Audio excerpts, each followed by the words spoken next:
From downtown, this is Tim Kitzer from NBA Jam, and you're listening to NintenDomain Podcast. Boom shakalaka! This week on NintenDomain, Marvel's back, baby. Is Marvel Capcom Fighting Collection the new Cowabunga collection?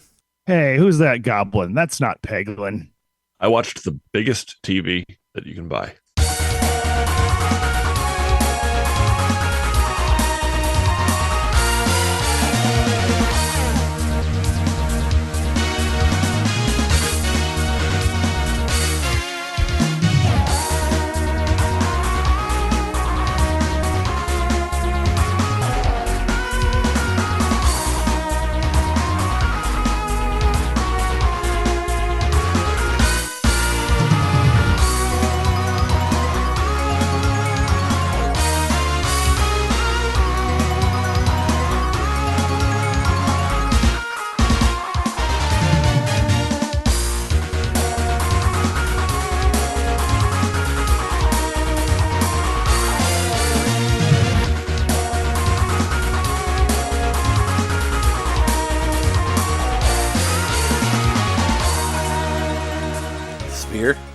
No, not the last Vegas sphere. You can't buy that. You can't buy that. Welcome to NintenDomain Podcast, episode 439. Your place to hear Nintendo fans talk about superheroes punching each other in the face and other things like that. And we are your hosts. I'm Trey Cyborg Akuma Johnson. I'm Jeremy Bonus Console Mikowski. I'm John Star Bouncer Knitter. Star Bouncer. So we're recording earlier in the week this week, so it's going to be interesting because we don't normally record this early, but yeah, we're missing like a couple days of news here. So I don't know. Hopefully nothing crazy happens on Wednesday or whatever, or Tuesday. Oh wait, that's today. Oh wait, no, that's tomorrow. I don't know. I don't know anymore. See, we're all out of whack here because we're recording on a different day. At least, but if something big happens on Tuesday or Wednesday, you can thank us personally. Yeah. Yep. We'll talk about it next week or something. But obviously, yeah, we got a lot of different schedules and big event next week, so we're all kind of all over the place here. But let's start off the show as we normally do and talk about games we got and games we've been playing. Why don't one of you guys start and I'll wait. I'll do my big shit later. Oh, Jeremy. I'm intrigued about this television. You want to hear about the TV? Okay. Yeah. All right. So it was this is actually last week, and I forgot to mention it, but it was my grandmother's 97th birthday. Whoa! And so we went. Your grandma is is almost the same age as Jess's grandma. Do you buy her a TV every year? That's as many inches as her age. It just keeps getting bigger. Here's your 97 inch. I know you play a lot of Marvel vs. Capcom in here, Grandma. Here you go. Every year it's 1 inch larger than last year's largest television in the world. I don't know if you can find them like an exact like 97. Aren't they? Don't they have to be like rounded off or something like 95 or 100 or whatever? So it was actually close. Now that you mentioned, I didn't think about it, but it was 98 inches. Oh my gosh! Yeah, and it was at my uncle's house. My uncle does pretty well. He was in the retail business and selling TVs. Company called ABC Warehouse. If you guys know ABC Warehouse, he was an executive there, and now he owns a call center. So when he gets I say the ABC Warehouse thing because when he gets his appliances, first of all, a lot of people in our family get appliances and stuff through him because he has the hookup and all that. Mm-hmm. And so he got this 98-inch TV for Grandma's party, not specifically for that, but got it in time. So having everybody over, we could watch the football game. We watched a couple of football games on this huge TV. He also has it in an interesting place, which outside his house, the patio is like an enclosed patio. So it's technically outside. It's just like a screened in room. It's not insulated or anything like that. But he put it basically outside. So he's got like this area that's, on a deck overlooking hills. He's on a farm. He's got like a lot of land and stuff. So nobody like comes up and watches his TV like from the outside. Nobody comes and watches behind. No, there's not anybody for a couple of acres. Just like goats or whatever is out there. Yeah, there's horses and stuff. Well, he used to have horses, but he doesn't have horses anymore. So it was just a very unique TV watching situation. Basically outside watching a giant 98-inch television. Mm-hmm. And the whole time theater. It was like a drive-in theater, basically. 98 inches. How many feet is that? Is that like quick math? What is that? 8 feet? 8 feet or something like that. Yeah. Yeah. Be between 7 and it's and 8. measured It's measured diagonally. Yeah. I know Like that. if I I know laid that this much. thing on the floor, I could have used it as a bed and had 2 extra feet to spare. Like it was massive. It was ridiculous. And then I obviously didn't play video games on it because we were at grandma's party, but a couple times, like, I remember a commercial for Star Wars Outlaws came on, and like, oh man, imagine playing video games on this thing. This would be amazing. I thought your grandma was a big Mario Party fan. I figured you guys would be playing Mario Party there for 97th birthday. That's her biggest thing. It's Mario Party. She just loves rolling the virtual dice and play Mario Party. That's what I've been doing. That's what I would be doing. Yeah. I hope to be one of those, if I make it that long, like one of those 90-something streamers playing Mario Party or Persona or is this whatever. TV like mounted on the wall, or is it on like a stand? Or I'm always curious about at least giant TVs.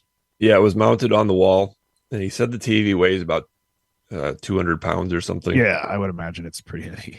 So obviously he had it, professionally installed and all that. And, Yeah, you can't. He said also that can't be fucking around with the wall attachment for that if you got one that big. Yeah, it rip out the wall itself. Maybe actually, find the studs like I probably wouldn't do. Yeah, don't just hang it on the drywall. No. Yeah, it was just fascinating to watch this giant TV. What else was I going to say? I forget. Anyway, giant TV, very cool. Oh, I was going to say that because it was outside. He told us that he can't turn it on in the winter, so he just has to put a cover on it over the winter and not use it over the winter Because of temperature? Oh. The temperature. Yep. Because if he turns it on, it'll crack. Oh. Does he have So you another? gotta, Does he have another big TV inside, like for the winter times? I would imagine so. Not nearly that big.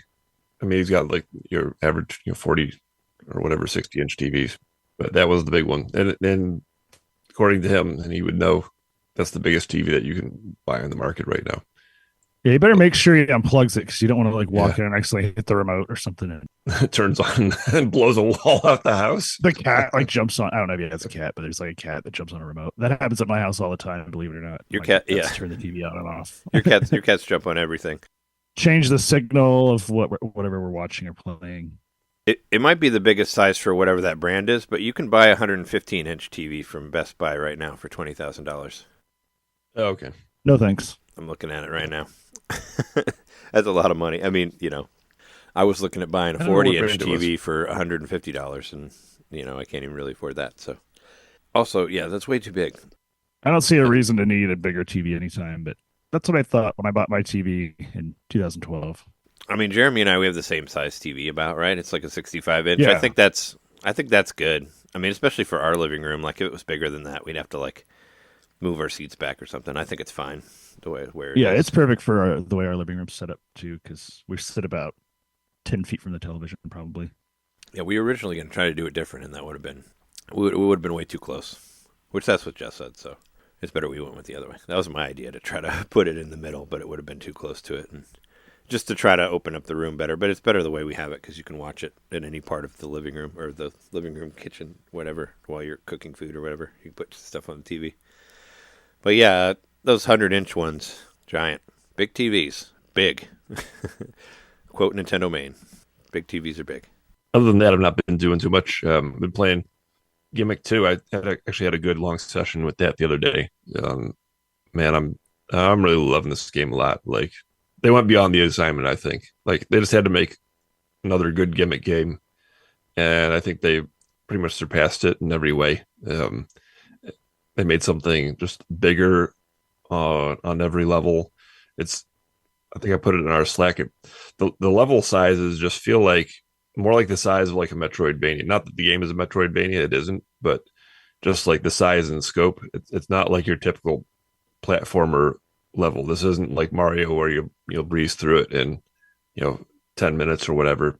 You're gonna spend, if you're like me, not trying to blow all the way through it, you'll probably spend an hour on each level at least. For a platformer, I think that's pretty unique. Yeah. There's a bunch of little challenge like checkpoints in within the levels, and I mean, from what we heard from them and from what I saw from the IGN documentary, I mean, Gimmick 2 was the beginning project, right? So they worked on that much longer than they did really re-releasing Gimmick 1. So I mean, this has been a passion project for a long time. So they put a lot of effort into it. Yeah, it shows too. I think the abilities that they added, how they basically started with the star and just kind of tweaked the star in different ways.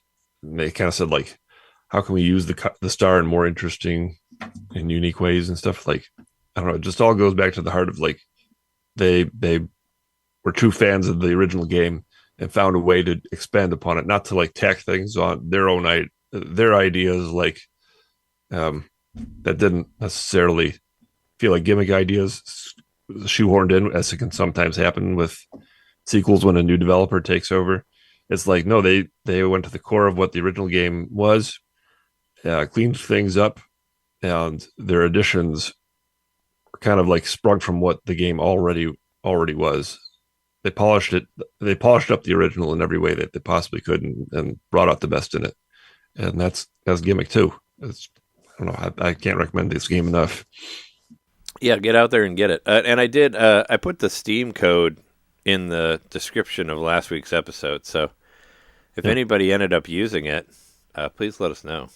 You know, I always wonder if anybody looks at the descriptions of episodes, because even podcasts that I listen to, I never look at the descriptions ever. So it's like even ones that I'm on a Patreon for, or listen to. Those all are the for time. the algorithm to look at. Like I never look at it, but I still put it there, in hopes that, we have that one patron, hello Simon, that found us through through our details that said like N64 games or something like that. So I still put that on there in case somebody would find it in that way or whatever. So, but check That's out good market research. the description of last week, and you'll find a Steam code for Gimmick 2. Or it might not. I mean, it might be used already. Yeah, I mean, if you used it, let us know. Email us, NintenDomainPodcast@gmail.com. And since it's at the beginning of the show, I should actually mention this too. This is something that I did that I've been wanting to do for a while, but I thought it was going to take forever, but I did it. But I made all of our all our exclusive Patreon episodes. You can buy them individually now, so you can buy them all for $3 each if you want, and you don't have to have a subscription. So. And that's actually everything from last year. I didn't put anything from this year on there. So anything from 23 and before, you can buy any of those separately. And that's like the WART radio or the expansion packs. I put those A la carte. Put those for $3. And yeah, you just buy it and you just own the episode and you don't have to pay a monthly fee. I've seen other people doing that, and I thought I had to like re-upload all the episodes, and I didn't want to do that because there's a lot of them, as we've said. But they switched things around on Patreon where you can like select a bunch of things at once. So I kind of just searched all the EXPs and put them all on there. So yeah, if you want to hear our extra stuff, but you don't want to do the monthly thing, go check that out. And I think it's a pretty cool thing. I've seen other podcasts do it. So There's some deep cuts on there. you can do it with us now. You can go all the way back to our first Patreon, which I think was like our live show from whatever that Indiana place was that where that was? Or no, it might have been the Beat Kitchen. But that other one, the one we went to Indiana that one time, I forget what it's called. They still send me Pop. It was called PopCon. Yeah. Because they like owned E3 and destroyed it or whatever. It was like one of those people that bought E3 they were like E3 died. Like the convention was like anime and gaming. I don't know. It's pop culture, I guess, more than anything, but like more weeb pop culture. Well, wasn't the guy from Rick and Morty that got canceled there? Wasn't Justin Roiland there? Oh yeah, I saw him speak for a second. Yeah, because you saw him speak before we did our thing, so that was this is the last he time sounds you'll see just that. the same in real life. Yeah. Oh yeah, I don't care to see him speak at any more conventions. Yeah. So anyway, you can listen to a bunch of that stuff, including like the music episodes, and I put all of them. That's on also there. where we met Kenny James, the voice of Bowser. Yeah, we did. Including there's a couple bonus How Is It Now episodes on there too. If you saw Beetlejuice 2, you can listen to our original Beetlejuice 1 episode that we did a few Octobers back, a few years ago. So those are on there, and you can just get them piece by piece. So check it out, patreon.com/NintenDomain podcast. Put an extra commercial in here at the beginning. Last thing that I did this week, ever since Galloping Ghost, I've had pinball on the mind. And so just on YouTube, looking up pinball stuff. And first, I discovered how big that virtual pinball is. I knew that At Games had one, and Arcade 1-Up has a couple of virtual pinball games, but they're like same price and quality as these machines that I have. About $600 or so. You mean virtual pinball as in like it has a screen and it's not like an actual... It's so Correct. it can have multiple pinball games on it, right? Pretty much. That's correct. So, but I didn't. So I kind of thought that the arcade one-up ones were sort of the beginning and end of it, but it turns out that there is a vibrant community trying to make these virtual pinball machines as realistic to actual machines as possible. And the one company I'm blanking on, I think they're called VP Cabs. I think they're kind of the most prominent one that I could discover. I can find on YouTube. They actually were on Shark Tank a couple of years ago, and it seems like they've just improved their product ever since then. So they have a video that explains pretty eloquently like the differences between different machines out there on the market and like why theirs is the best. And it's like a half-hour video where they basically like take one apart and show the different like I didn't see that. solenoids and actuators, and this is what you want. This is what you want to look for. This is why certain cabs just feel like an actual pinball machine. Others feel like a toy. It was a great video, and I mean, it did its job. Convinced me that that's probably the best one out there. If anyone knows a better one, please let me know. Imagine combining one of those with VR. So you can, and actually, some of them are compatible. Including theirs is compatible with VR headsets. That's crazy. If you put a VR headset on, is it like you're in a virtual room playing? That's like the same thing that you're doing in real life, except the room is different.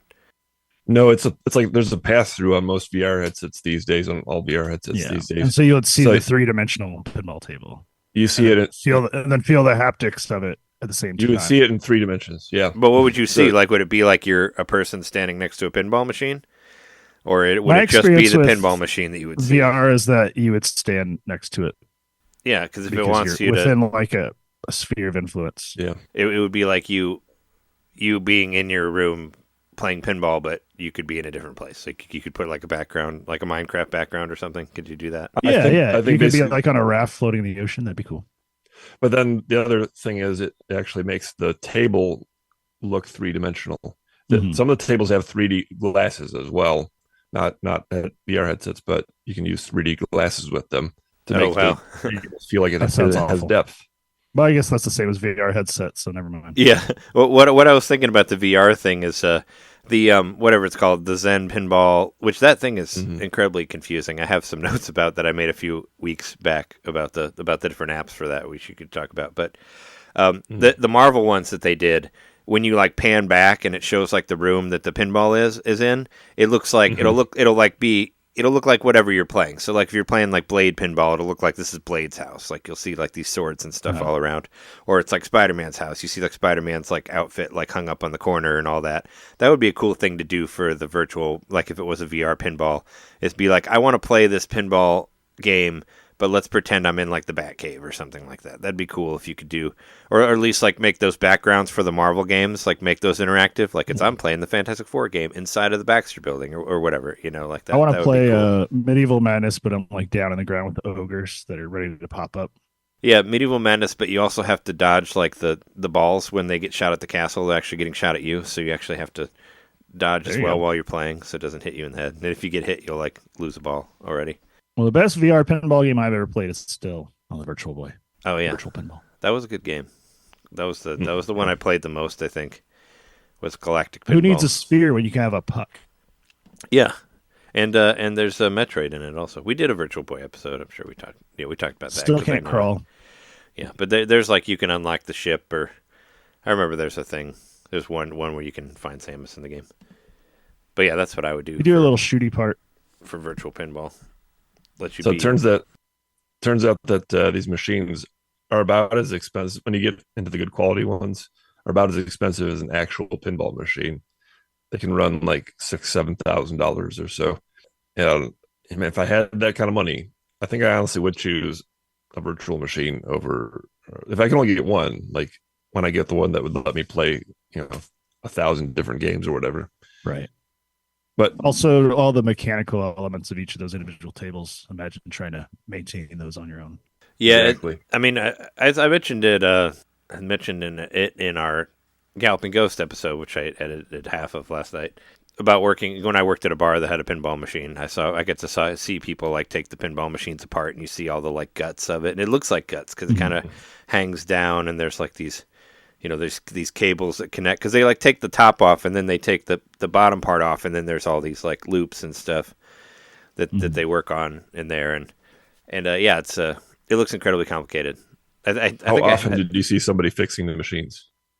Well, we had a lot of broken pinball machines, so I probably saw it like 3 or 4 times maybe, where somebody like took it apart. I have a picture. Usually, of it like in those my phone. commercial settings, it's like a company you have a contract through, so they like come and maintain the machines they own technically. Just like somebody comes and delivers more Coke and all that stuff for the vending machines and kind of thing. Yeah, or it's like it was like our creepy ATM guy, which it's my fault. I kind of recommended him there because we didn't have an ATM. You recommend creepy ATM guy? Well, he was some weird guy that I met at the Two Ways. I met all sort of weird people at the Two Way, but no, he was just an ATM guy, who did ATMs, and we needed an ATM. So at the Beechwood, because it's kind of stupid to be a cash only bar and not have an ATM in your bar. Like what are you thinking there? It's like nobody can't. So we used to do that. It's a little behind the times. We used to have no ATM. We'd be like, oh, you got to go across the street to 7-Eleven and get money and come back. It's like.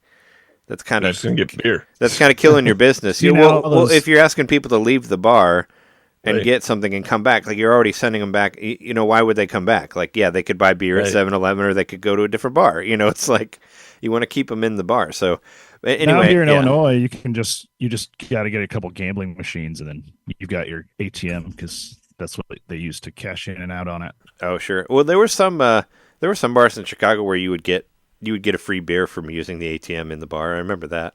Or what was it? Boiler Room. They're gone now, actually, unfortunately. There was a pizza place over by our old apartment.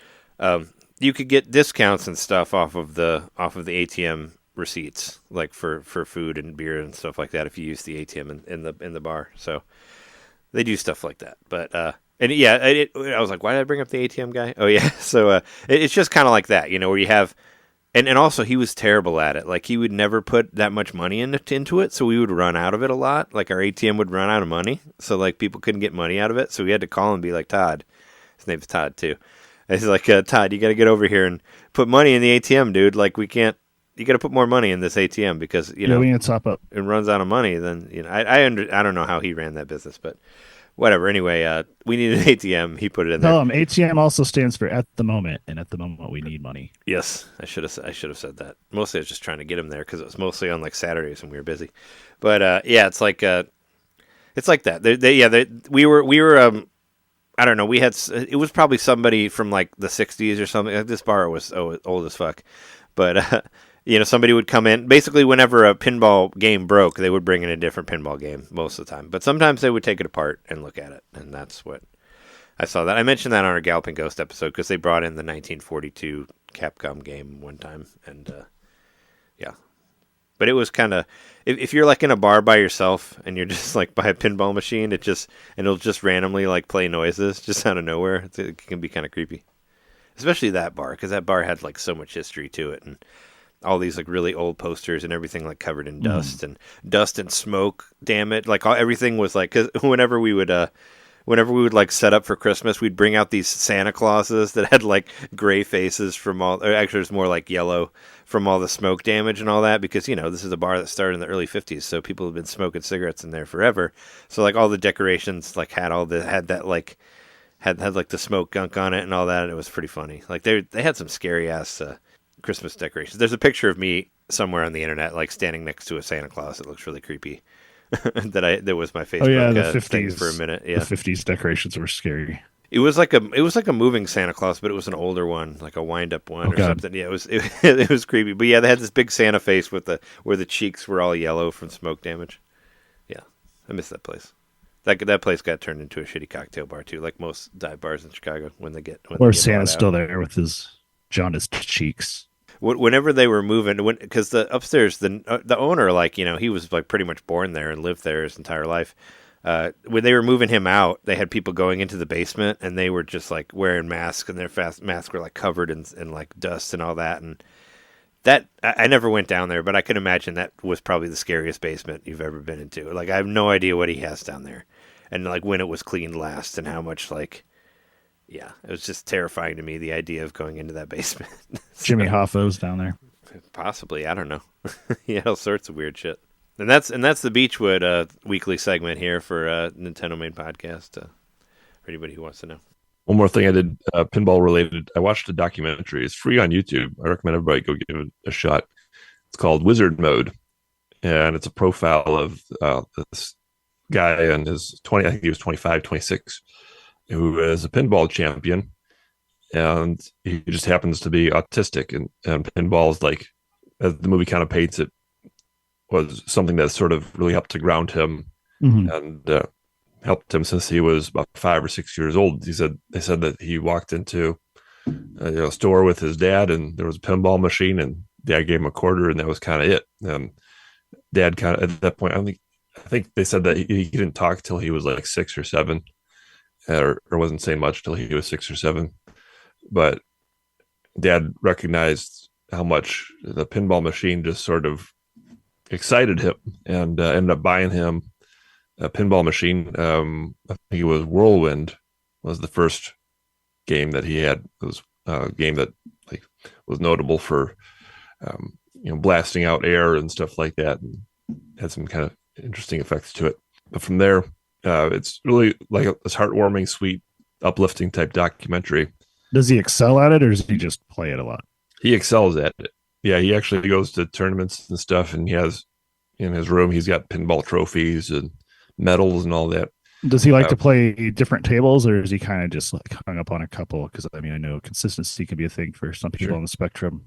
It seems like he knows he likes to play different tables, and he knows a lot about all the different tables. And it's his parents bought him a few. I think they had a couple of. It looked like they had maybe 4 or 5 tables in their house. Yeah, it was just like a really sweet portrait of the family. I think it was just the 3 of them. I think it's just mom, dad, and one child. If there were any other siblings, they just didn't seem to mention them in the movie.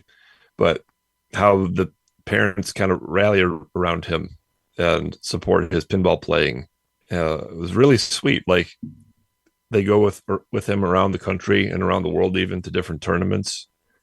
And they showed, I believe it was maybe it looked like maybe the first time that he went to a tournament by himself, and like he was checking in with his parents, and his parents were watching on TV over the internet and cheering for him from home. And yeah, so you may have found independence through it as well. Yeah, it seems like. And they kind of, alongside going with playing pinball, it shows him getting his first job. And Mac DeMarco is in the movie. Oh, interesting. Mac DeMarco, because the guy, his name is Robert near Gagno. Pittsburgh or whatever. Yeah. What was the contest called? There was a pinball contest in Pittsburgh that he went to. And Mac DeMarco, I guess, is a pinball fan who knew that he was one of the rising players, and said, hey, as long as you're in Pittsburgh, he sent him an email. When you're in Pittsburgh, come play. We'll play pinball together. I want to learn a thing or two. Damn, that's cool. Imagine getting to hang out with that guy. Who is that guy? Yeah, it shows he's a musician. He's passed away a few years ago. Oh, okay. I forgot he passed away. Yeah, he was like one of those people that died at the top of his game. Like he had just released like a crazy good album. I think it may have come out after he passed away, actually, or if not, it was like just a few weeks before. What band was he in, or was he on his own thing? It's just called Mac DeMarco. He's his own thing. Oh, okay. Yeah. Speaking of people dying at the top of their game, that whatever that last whatever it's called, Steve Albini's last album was pretty good. The one whatever that other band. I actually saw a band that had recorded with him recently. They recorded their last EP with him, but I think it was like a year ago. It would have been before he passed. Like I think who's the other? What was the last band you said? Was it his band or was it a different band? Trey, are you talking to me? Hold on. For Shellac, that band. Oh, okay, yeah, that was his band. Yeah, Shellac's last album I thought was good, and I listened to the first album. I wasn't really into it, but I don't know. I've been listening to a lot of albums that came out this year, just like as a theme thing. But I thought that one was good. So, speaking of somebody. Do you dying recommend anything? What that came? We out got to do a music recommendation. That came out this year. Both Dan and I at your pre-wedding party talked about the new Pedro the Lion album, which is incredible. If you haven't heard that That's probably Oh, one right. of my favorite albums of the year. Actually, Cursive just came out with a new album on Friday, and Fridays has a new one this Friday. So I'm excited about. I just listened to the Cursive album yesterday. That was cool. So I don't know. I feel like I've been off my game on listening to new music this year. I mean, a lot of stuff I listen to are bands that I like. Like Mhm. like the lead singer of Against Me, Laura Jane Grace, like just did a new album this year, which I thought was great. Also, Oh yeah. so it's a lot of it. A lot of it's stuff that and I thought it was crazy because Riot Fest is this weekend, and Bright Eyes has a new album coming out like on Riot Fest weekend, and he's there. And obviously, I'm not going because I can't afford it and saving money for the wedding and all that. But yeah, and it's like Saddle Creek month. It's like a new Cursive album, a new Bright Eyes album, and a new Neva de Nova album, which actually they opened for Cursive when Cursive did their 20 whatever anniversary Domestica album show that I went Forgot to. about that band. I forgot about that band because I get concerned with the Good Life album.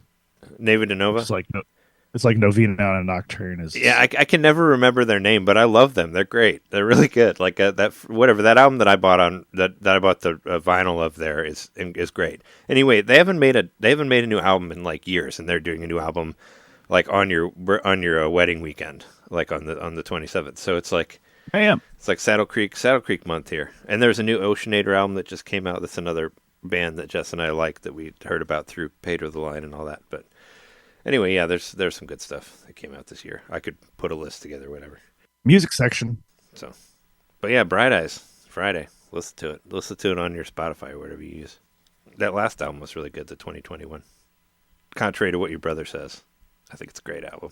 I don't remember what Jordan said. We had a drunk conversation about that. I guess Jordan thought it was too nostalgic of old Bright Eyes albums. He said it sounded too much like the old stuff, and actually, that's why I loved it because it sounded like the old stuff. So. But didn't it have something to do with his brother passing away too? It did, that's yeah. Why it was so sad. Yeah, it did. It did have stuff about his brother, of course. But yeah, who was in? Got the guy a break. Who was like in Sorry About Dresden? Like they were great too. Yeah. But yeah. Anyway, but yeah, it was like I guess he wanted. It wasn't new enough or whatever. I think it's an incredible album. Jess loves it too, so listen to it. But yeah, Pinball. How did we even get to this? I don't even remember. Yeah, that's it. Beechwood to other things. Oh, we were talking about Mark. We were talking about Mark DeMarco or whatever. Like Mac DeMarco. There we go. Mac DeMarco. Yeah. That's how we got to Steve Albini and yeah, his last Shellac record's really good. That. I can't remember what it's called, but it's good. It's really good. You should check it out. He's like a multi-instrumentalist, so he does all of his own production. But anyway, I don't have as much to talk about this week because, as I've said on the past couple of weeks, I just don't have time. But we got something going on. Yeah, I do. Some sort of important event or something. I did want to say I finally did get to play some Gimmick 2 with an actual controller. Hooray. Which I just got figured out this morning, so I only played a few minutes of it, but I was liking what I played of it. It's really hard, but yeah. I guess I'm not looking forward to when I have to start timing my jumps more because it could be a little frustrating, especially when it like sends you way back. But so far, I don't think any of the challenges have been like too hard to where I got frustrated. I quit playing because we were about to start recording. So. Oh yeah. Or I needed to get set up rather. But I enjoyed it. It's beautiful.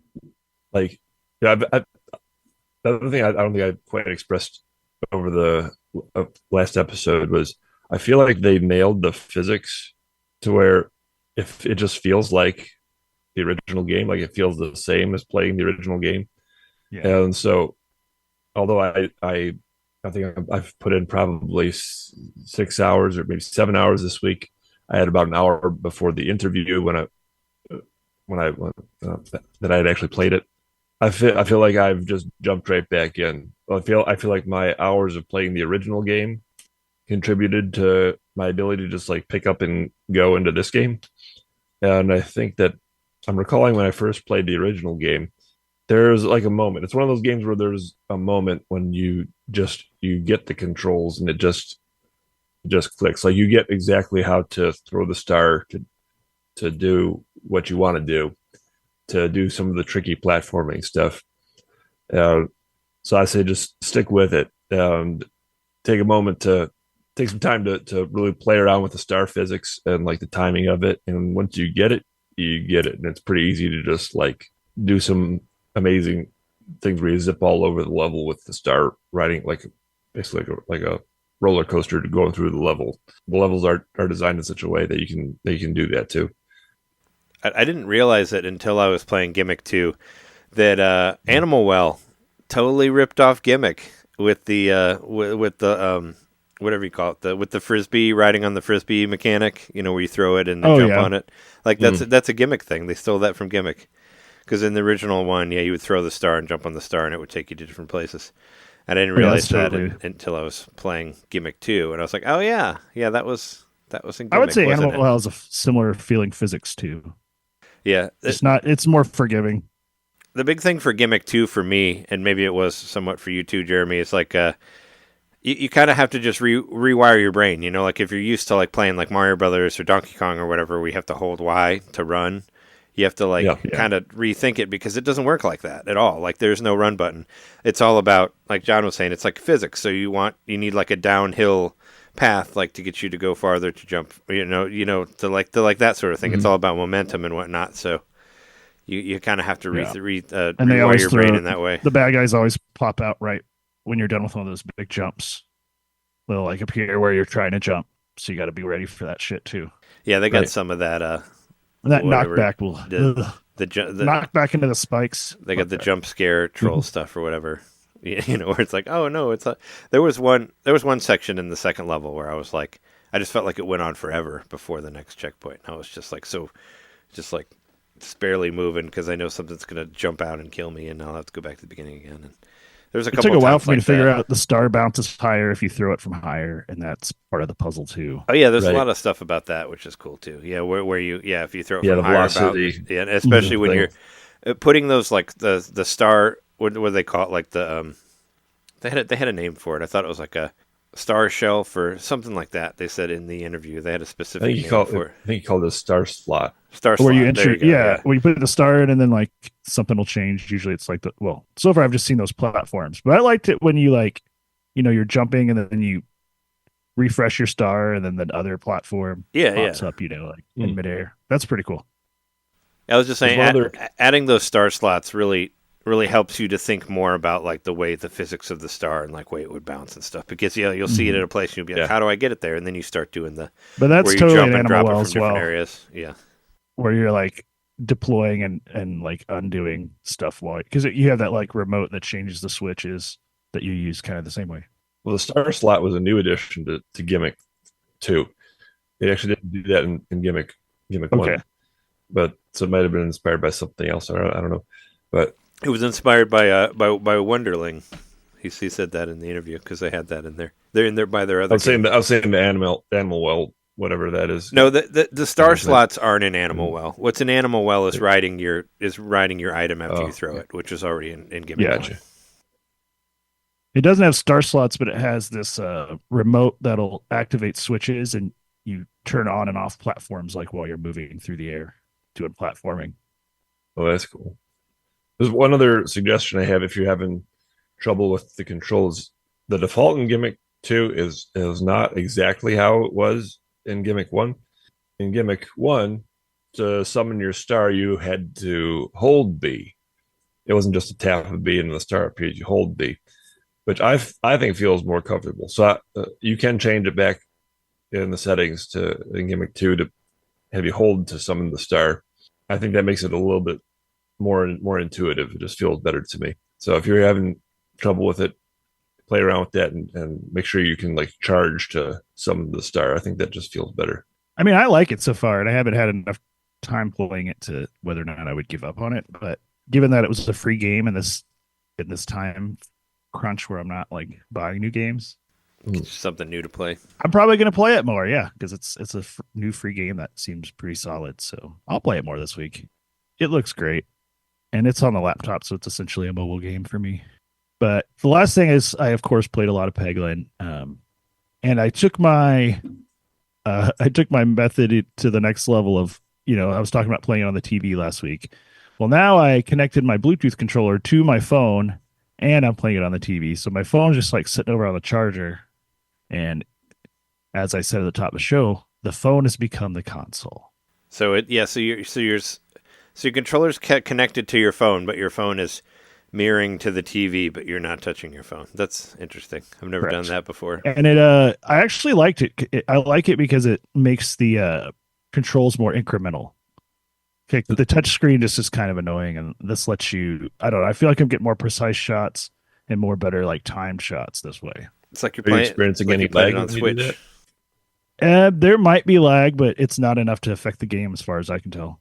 Like I've never been like trying to time something and felt like it was off because of lag. Like it always does what I at least try for it to do. It's, once you hit one or two pegs, your brain doesn't know where that ball's going to go.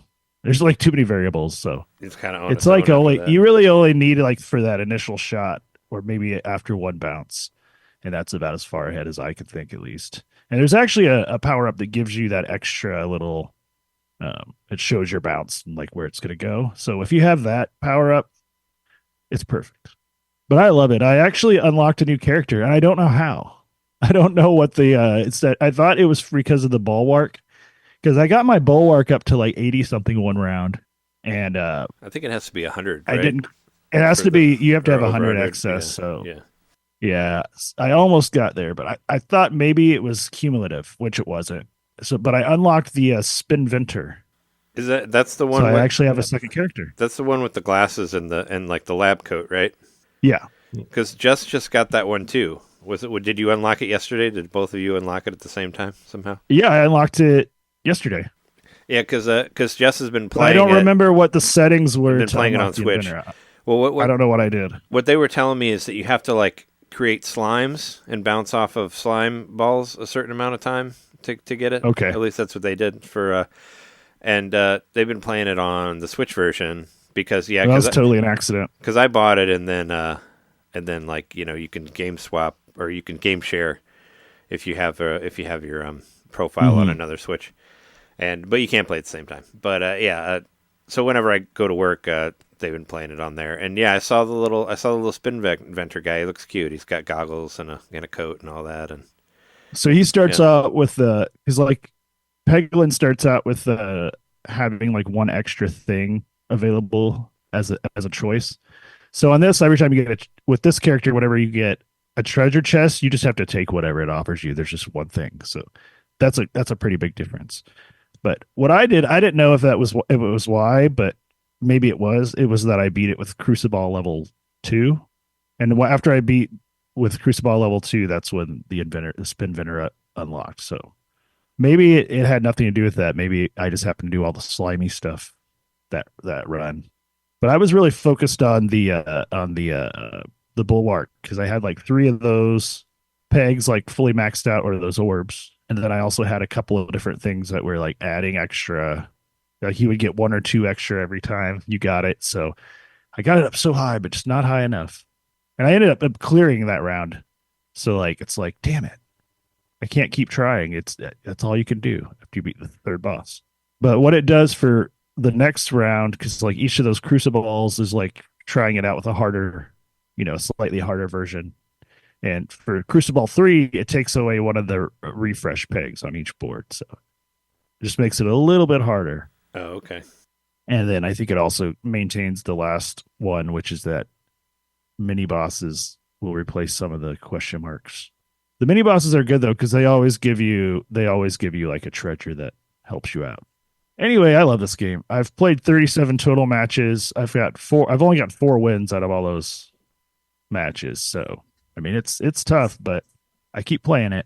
I did realize, and maybe Jess did the same thing, that if you look at the encyclopedia, that's what it's called here. Yeah. You can go to your monster, whatever the bestiary, that's what it's called. And that's where you find out what all the bad guys that are putting status effects on you. And there was this one boss or this enemy that I fought where I didn't realize when I used bombs that I was causing myself to get basically whatever the poison is in this is called. And I'm like, why am I dying on this boss every time? Like I'll start with such high life. Well, I didn't realize that I had all these upgrades where I had bombs everywhere on the screen, and it was just killing me. For whatever reason, that was like this particular enemy in this particular level, and I wouldn't have known it if I didn't read the bestiary. So if you're really getting into this game, listeners, I would recommend looking at bestiary, and figure out what each of these enemies has as far as weaknesses and stuff, because it can make a big difference in how your build will be. So yeah, I was gonna say it's got some really deep mechanics to it that the more I learn, the more I'm like, damn, this game's deep. I don't know if they'll add more to it, but I'm pretty happy with what it is so far. I wish you could go beyond level 3. I wish you could do like on Balatro where you can just keep playing. Yeah, I thought there was more. I kind of fucked around with I haven't played it as much as you and Jess have, but lately. But I did kind of fuck around with the custom mode where you can kind of put anything that you've collected before. You can kind of make your own build. So I just Yeah, I was curious what that was all about. It's pretty much the same as a regular mode. You can just choose whatever you have on. But you don't unlock anything, right? I don't know. I mean, I didn't play it. No, I was still buying stuff, I guess, or maybe you. No, I was still getting. Well, I mean, unlocking like new characters and all that. Oh yeah, maybe not. I guess I was just playing the regular game, and I was still getting like new orbs and stuff that I hadn't got before. And it's a spinfection. That's what it's called when you get poisoned or whatever. I was trying to remember it. Yeah. But yeah, no. If we have time next week for the wedding and all that, you and Jess should definitely pick each other's brains about this game, about Peglin, because whenever I get home from work, Jess will be like, "Hey, let me tell you." I just can't believe that. Let me tell you about my build. Games. About my build that I did, and I was like, "Oh yeah, that's cool." Roguelikes have really had their hooks in me this year, and my 2 favorite games of the year so far could just be played on a phone. So that's the world we live in now. But I'm fine with it because I can play it anywhere I go. So yeah, I like this game. I'll keep playing it. I don't know if there's a way to win. I don't know if there's a way to actually like win. I saw one of the things I saw in the trophies is there's a Crusorb level 20 trophy. So you gotta beat the game enough times and then finish it on the 20th level. And I'm only on the 3rd level, so that's crazy. How long this game could take to play if you really put your mind to it. For sure. I was gonna say like maybe beating it is like unlocking all the classes and then getting through all the crucibles or whatever. I guess you could consider that like get 20 with each beating of the 4 it characters or whatever. Yikes. Yeah.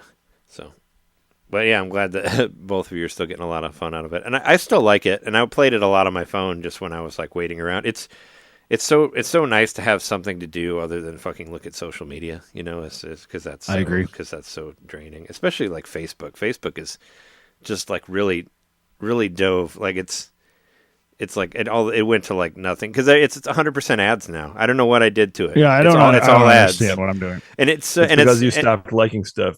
We might have talked about this before. Well, it's because I've been trying to cancel everything out, and now it's like exactly what. Yep. It's like union bricklayers. It's like this was actually like one of them. I'm like, it's like they don't know what to do anymore because I say like I no don't to really everything. see posts from people. I have to scroll for a while before I see something. It's so annoying. It might be like from 4 days ago or something. It's so annoying. I get suggested for use all day long. Like there was a point where I just was unliking things systematically because I'm like, I don't want to hear. I like the movie Big Lebowski. I don't want to hear about it every day. I don't want to hear a post from the Big Lebowski account. So unlike. And then one time I unliked one more thing, and then all of a sudden you get a bunch of random shit all over the place. Like, stop! Let me turn this off. Like you're making me want to quit the whole thing entirely. All I want to see is like stuff that my friends want to share in video game news, and that's it. Yeah. That's. I just do that. I'm pretty close on quitting the whole thing. And the only reason I do social media is because of this podcast, really. If I didn't have this podcast, I'd probably just ditch all of it. Yeah, because I like to look up the video game news. It's an easy. I use it almost like a news forum or something. Well, it's like it's also like for outreach or whatever. Because if I don't post things to Facebook, that's like a big percentage of our downloads or whatever. Like you can notice the difference if you don't post on there. Even though I'm sure people listen every week, but sometimes people forget or whatever. I don't know. I've noticed before where I forgot to post that there's like a lower amount or whatever. But yeah. Anyway, if you're good on Peglin, I think we should take a break because I'll probably end up going for a long time on Marvel vs. Capcom, but that's fine. But yeah, let's take a break and we'll come back and talk about Marvel, baby, and then we'll talk about the news too.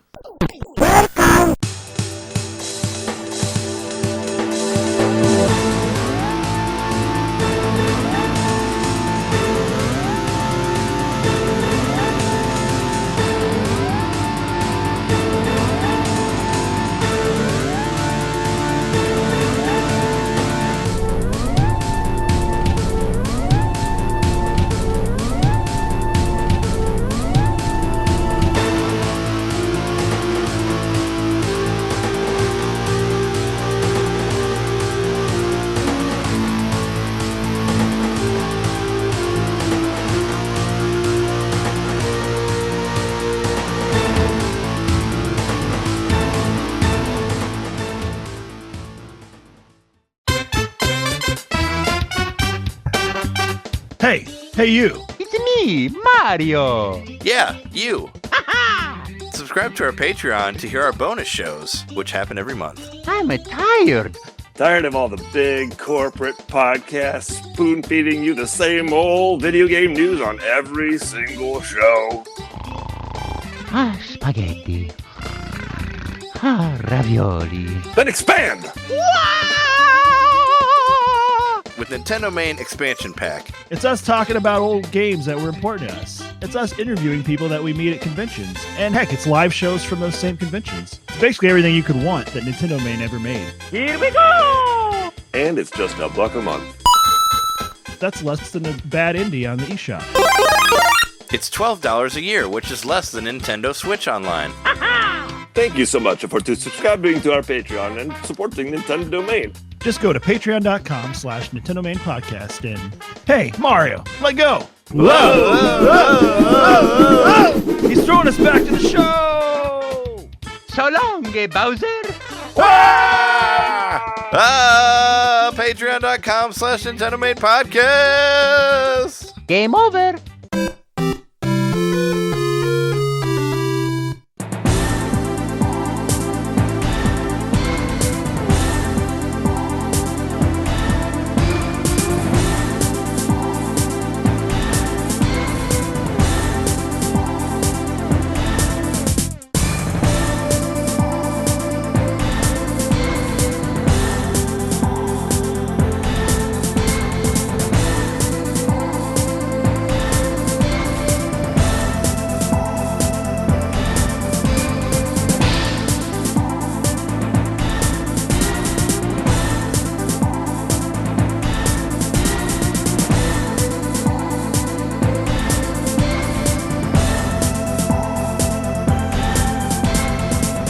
All right, we're back from the break. It's Marvel, baby. So yeah, you said that you heard me listening to some commentary before we started here, and that was me listening to that line. I hear it all the time on various podcasts. People saying Marvel or whatever. I thought it was from some TV show, but of course it isn't. It's from Is it an impression of Stan Lee? No, it's from the. I mean, maybe I don't know if he was drawing it from that, but it came from this commentator, like this fighting game commentator Yipes. Okay. And I watched I watched like where that specifically came from, and he was commentating over a Marvel vs. Capcom 2 fight. And I had actually heard part of this quote before on a different podcast. I heard it on Video Game Apocalypse. Because they had, I forget who it is, a friend of theirs like worked on Marvel vs. Capcom 3, and they were talking about like various dialogue that was put in there that he had written, and they talked about the Pringles mustache thing, like the curly mustache, Mr. Pringles or whatever, and I guess that comes from this video where this guy referred to Magneto as Mr. Pringles for whatever reason, I don't know. So in the game, in Marvel vs. Capcom 3, they call him curly mustache or whatever, or like Deadpool calls him that. And they were explaining that was from that commentary, but it turns like the Marvel baby thing is from that. It's from this commentary as well, and it's pretty hilarious. Like I'll send the video of it of just like a 1 minute, just putting everything together from it. And yeah, there's he says fuck the Knicks for like no reason, like just out of nowhere, and it's just all this like kind of ridiculous commentary for one person getting destroyed by another person in Marvel vs. Capcom 2. But I wanted to know what it was, so I actually watched that, and then I watched another one. There's the same person doing commentary for an MVC3 thing. So anyway, I'm pretty sure. So I get it now, because I thought you were going to tell me you watched Donkey's video, because I watched Donkey's video yesterday about it. I watched it last night. Yeah, he says that's Marvel, baby. Yeah. Everybody does, and I thought it was from a TV show or something. I always think. I assumed it was like Stanley's New Jersey accent or whatever. Yeah, but no, it's from. And then I just looked up Marvel Baby spelled with an H because that's how everybody says it, and it took me right to that commentary. And then I saw the Pringles mustache thing, and I was like, oh, okay, yeah, that's from that too, because I remember the curly mustache from Marvel vs. Capcom 3. So it all came together, and now I figured it out. And now it all makes sense, and that's why the game exists, because all the units came together. So speaking of meme things related to this game, I just saw before the show that it's kind of the player Justin Wong popular fighting game. I know that guy character. is trending.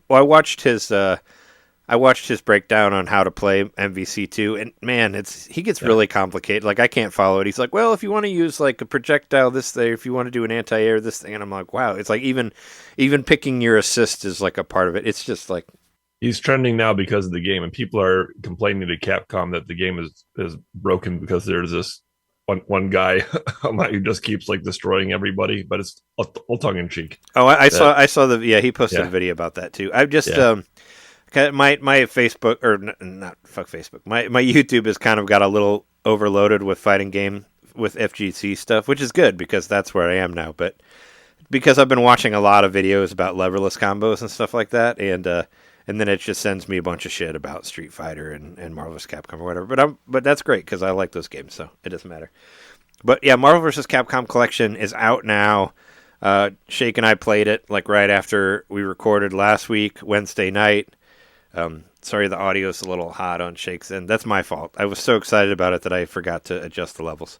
But yeah, no, I was so excited about playing. But yeah, we played it for like about an hour and 15 minutes. I actually got some wins in there, which is cool. I know the game just came out, so I got a beginner's advantage. But he normally wipes the floor with me, so it's nice to get a couple wins in there. But yeah, Marvel vs. Capcom 2 is out now. I fucking love it. It's it kind of reminds me of like how excited you guys were about the Cowabunga collection. Like that's kind of how I feel about this game because and it's not. I guess it's not necessarily a full-on nostalgia thing. I guess it sort of is, but a lot of these games I never got to play. Like that's kind of a big thing for me. Like I played a lot of Marvel vs. Capcom 2, and I had the Marvel vs. Capcom Origins collection on PlayStation 3, where I played Marvel Superheroes and Marvel vs. Capcom 1. But like X-Men versus Street Fighter and Superheroes versus Street Fighter and like Punisher, I never got to play any of these games. So it's like games that I've just been wanting to play forever, that have just like built up, and now they're all in one really nice collection, and I get to just play the shit out of them, and that's what I've been doing. I kind of broke down all the games on the outline here, just because I kind of wanted to know the dates, and they all like go year after year pretty much. They're like the Friday the 13th series here, it's like one after another until there's like a 1 year break in 1999. There's not a game, and then. Because between Marvel vs. Capcom 1 and 2, there's 2 years. But everything else is like one after another. So like The Punisher was like 1993, and then Children of the Atom was 94, and so forth, so on and so forth. But I've already beat the Punisher movie. I've already beat the Punisher game twice. I beat it as the Punisher. How is the Punisher game? It's fun. It's great, yeah. I mean, we played it. I was just listening to us talk about it at Galloping Ghost, but it's still fun. It's still on there. And one thing I really like about this game, and it kind of reminds me of the Nintendo World Championships a little bit as well, and this is maybe kind of like how Jeremy felt, is there's achievements in here. There's it's called Fighter Awards is what it's called. And there's like different things that you can do, and it'll say like, hey, you did this. So like so they'll keep track of every character you beat the game with. So if you want to beat an arcade mode with all of the different characters, you can, and it'll tell you, like, you'll get a little achievement that's like, hey, you beat this game with all the characters, or you beat all the games with all the characters, whatever. So it'll keep track of that. It's like, and you get little achievements for like playing each of the games, and so I want to try to get through all of those. Like I think they're doable, and of course on another system they're attached to trophies, and I would love to like, makes me tempted to just buy it again on PlayStation 4 just so I could platinum it or whatever, just because it's so much fun to play and all that. So other people can see the proof that you did. Because I haven't cared about platinuming a game in a long time, and I don't even know if this one has a platinum or not. Sometimes, not the games that aren't full games don't have platinums, but I don't know. I haven't like tried to get a platinum in a long time. Unless I had a PS5, I would buy Astrobot and totally get a platinum on that, because apparently that's really fun to do too. So yeah, because I can't wait to play that game. I used to play because they would re-release the old PlayStation 2 games, like the HD upgrade or whatever for PS3, and those were great because all you had to do was beat them. All you had to do was beat them, and you got a platinum. So it was really easy to get platinums for those. A lot of Telltale games were like that too. Like Jess and I got a platinum for the Game of Thrones Telltale game because all you have to do is beat it, and you get a platinum for beating it. So it's like sweet, but yeah, no, it's awesome. It's a great collection. I hope that both of you are able to get it at some point because, yeah, I'm having a fucking blast with it. I beat the Punisher, and we, if you watch our YouTube video, Shake and I, we kind of just jumped around through different stuff. We did play a little bit of the Punisher because he had never played that game, and we play like the first couple levels. It's not very long, you know. You can get through it in like 20 minutes. I played it while I was editing last night because I finally figured out how to play as Nick Fury. Because in the Punisher game, you know, it's like one side is the Punisher, one side is Nick Fury. So I'm like, well, how do you do that in the game? Like, because you have to be player 2 to be Nick Fury. You can't like pick who you are from the beginning. So all you have to do is like when you start the game, it asks you like if you look at the menu, it says player 1 or player 2. So you can just switch it to player 2, and then you'll automatically start as Nick Fury. So I did that, and I got through it. And there's like an achievement for getting all of the barrels, because there's a bonus area where you shoot a bunch of barrels, which is kind of hard. It's hard to do with the leverless. So when you're going around like that, it's hard for me to move quick enough. I might have to use a controller on that. But I played through the game with the leverless twice, the Punisher game, you know, because it's not really that hard, and you have infinite continues and all that. Even though when we were playing online, we didn't have infinite continues. We got a game over because it wouldn't let us continue anymore. I don't know. Maybe a different setup for online than playing single player. But yeah, I played through that a couple times. X-Men Children of the Atom came out in 1994. This one was always kind of just like I don't think I ever actually played it. I think I just heard people talk about it, because 94, I mean, I was in college. No, I wasn't in college. I was in fucking high school. I was fucking 14 years old in 1994. You know, like it was, like I think there was a port to PlayStation 1, but I mean, when was that? That was later, because I don't think PlayStation 1 was out in 94 yet, right? Probably not. It came out in I'll say 95. late 94. I was gonna say like that was in Japan. I think 94 in Japan, but 95 here. I was gonna say 95 or 90, because wasn't 64 96? 64 Yes. was 96. Yeah, and it came out a little bit before 64. I don't know. Anyway, I don't think I ever got to play X-Men Children of the Atom, and it's really cool to see the progression of these games, like how it starts off as like a kind of like a Street Fighter clone, but they did their own things to like, you know, to vary the battle system and all that. You know, they kind of created their own like combo system, like in the original one, and it kind of starts from there. And it's kind of, you know, at Children of the Atom's a little bit slower. It's only one character at a time, but it's just the X-Men. And I watched a video also where it broke down like all of the secret characters, which was fun, because, you know, all the characters are unlockable. Well, you can choose it in the options to have them all available, but a lot of them there's like secret ways to get them. Like you press up or down above the characters selection to get the different characters. And I was watching the Donkey video too, and yeah, Children of the Atom is like it's a pretty hard game. Like it's unfairly hard, like arcade hard. I just turn everything down to like 1 or 0. It's so much easier, and it's less of a hassle dealing with the shitty computer and all that. Like it's the computer, whatever. Just I turn it down to easy, and I just blow through it, you know, and just to learn the characters, you know, because I'm not going to learn anything because they're cheap as fuck, you know, through that. And if I ever get like brave enough, I'll jump online or something. But I like just playing online against my friends, that at least we can talk about wrestling while I'm getting my ass beat or whatever. It's more fun. But yeah, X-Men Children of the Atom, I beat that with Wolverine first, and then I beat it with Akuma last night, because Akuma is a secret character, and it's fun to play as a Street Fighter character in a game that's not supposed to have Street Fighter characters. But it's a Capcom game, so of course there's going to be somebody in there, you know. But I thought, and I put down all the last bosses because I thought the way the boss progression is kind of interesting too. Because like the first game, you just fight Magneto, and that's it. Like, and Magneto is a selectable character too. If you press up above the middle 3 characters or below them, you can pick Magneto, Juggernaut, or Akuma as your 3 secret characters. But they're also, you know, Juggernaut and Magneto are also in the game, you know. So you see them, but not Akuma. And if you beat the game with Akuma, you don't get an ending. He's that secret. He doesn't even have an ending. So it's like they don't even do a little thing about him. It's just like, here's credits. I wish they would have showed like a time, because I felt like I blew through it really quickly with Akuma. I feel like he's stronger than everybody else. Or either that, or I just know Akuma so much better. Like I was doing when I was jumping in the air and I'm throwing like 4 fireballs at the guy like at once, and I'm just like throwing. It was fun. You're like Super Ryu. Yeah. Well, pretty much. I mean, that's kind of what he is, right? So yeah, that's Children of the Atom. That's the first one, and it, you know, like I said, it's kind of slow, but it's got some cool like interactive environments. Like it kind of reminds me of Mortal Kombat 3, even, where you could go like up or down through the levels. You know, you can like break through the floor and go to like a basement level. Except you can't go up. You can go up in Mortal Kombat, but still, it's like kind of has interactive worlds where you can kind of like destroy the ground, and then you fall to a different level, and that's always cool, where you can move from one thing to another, and that sort of thing. 30-year-old game. When I beat when I beat it with Wolverine, it does the whole like, oh, I'm so angry, and it shows like Scott and Jean together, and then he rides off on his motorcycle. Like it was a funny little cutscene there. And I like this. I like these games a lot because they're from the glory days of comics, back when things were based on actual comic books and not the MCU.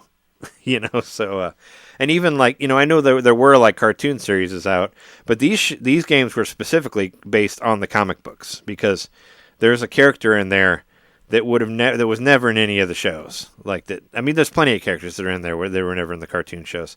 Like the people who were making these, they were like Marvel nerds. Like they knew their shit. And the animations are so fucking glorious. Just watching like Wolverine like stand there and just move his hands around and how like his claws like move independently of each other.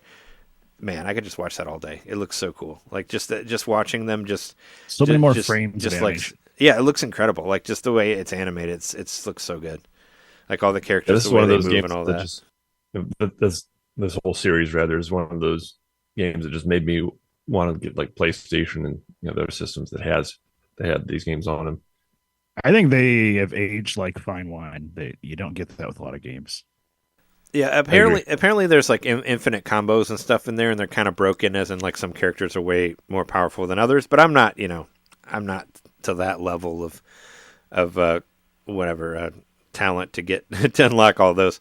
But just looking at how beautiful the backgrounds look and how great the sprite animation is, it's just like wow. And I've been since the last week I said my TV is kind of dead in here. I've been playing it on my old TV, like on my tube TV. And you can just put it on zoom mode, and then everything doesn't look squished, and it looks right. And when we were playing it, like when I was playing it with Shake, I was like, I did have a second of like nostalgia there, where I was like, oh man, this feels like when I was playing this on Dreamcast, because I played it on an old TV, on my old Dreamcast. And for a second there, I was like, oh, this feels like when I played this way back in the day when I was trying to unlock characters on Dreamcast. So it did kind of take me back for a second there, but. I guess that's another thing I was thinking about. Like, this is a great collection, but it's just it's mostly just like, I mean, it's arcade perfect ports, so it's perfect ports of the arcade games, but it also misses the greatness of like what they used to do from taking like an arcade fighting game and like adding all this extra shit to it as a console version. So I kind of miss like that part of it. Like we're never gonna see the Street Fighter Alpha 3, the one that I bought on the Virtual Console on PS3, because Virtual Console never made it to PS4, I guess, for PlayStation 1, but or 4 and 5. But because it's got that World Tour mode and all that extra shit that you can do, you'll never see that in any of the other Street Fighter Alpha 3s that are out there that have been released. So it's like, what the fuck? And I miss like the Dreamcast version of Marvel vs. Capcom 2, where you can go through and you play through the arcade mode and you get the points and you unlock the characters, and then you play the characters again and then you get more points and you unlock all the different colors. Like that added so much more time to the game, and kind of taking that out like takes all that away. It seems like more fun. Like I remember playing like Soul Calibur, and Soul Calibur had stuff like that you could unlock with weapons. And Soul Calibur had a bunch of extra shit that wasn't in the arcade that was in the console versions, especially like Soul Calibur 2 had like that adventure map mode, where you could go through and get all the swords and stuff. Like that was really, really cool. And that's what's missing from collections like that, is you don't get the stuff that the console version had, because all of these games that were released for like PS2 or PlayStation 1 or even like Saturn or Dreamcast or whatever, a lot of them had secret characters that aren't in there anymore, like the boss for Marvel for what was it, for X-Men versus Street Fighter, or Marvel Superheroes versus Street Fighter.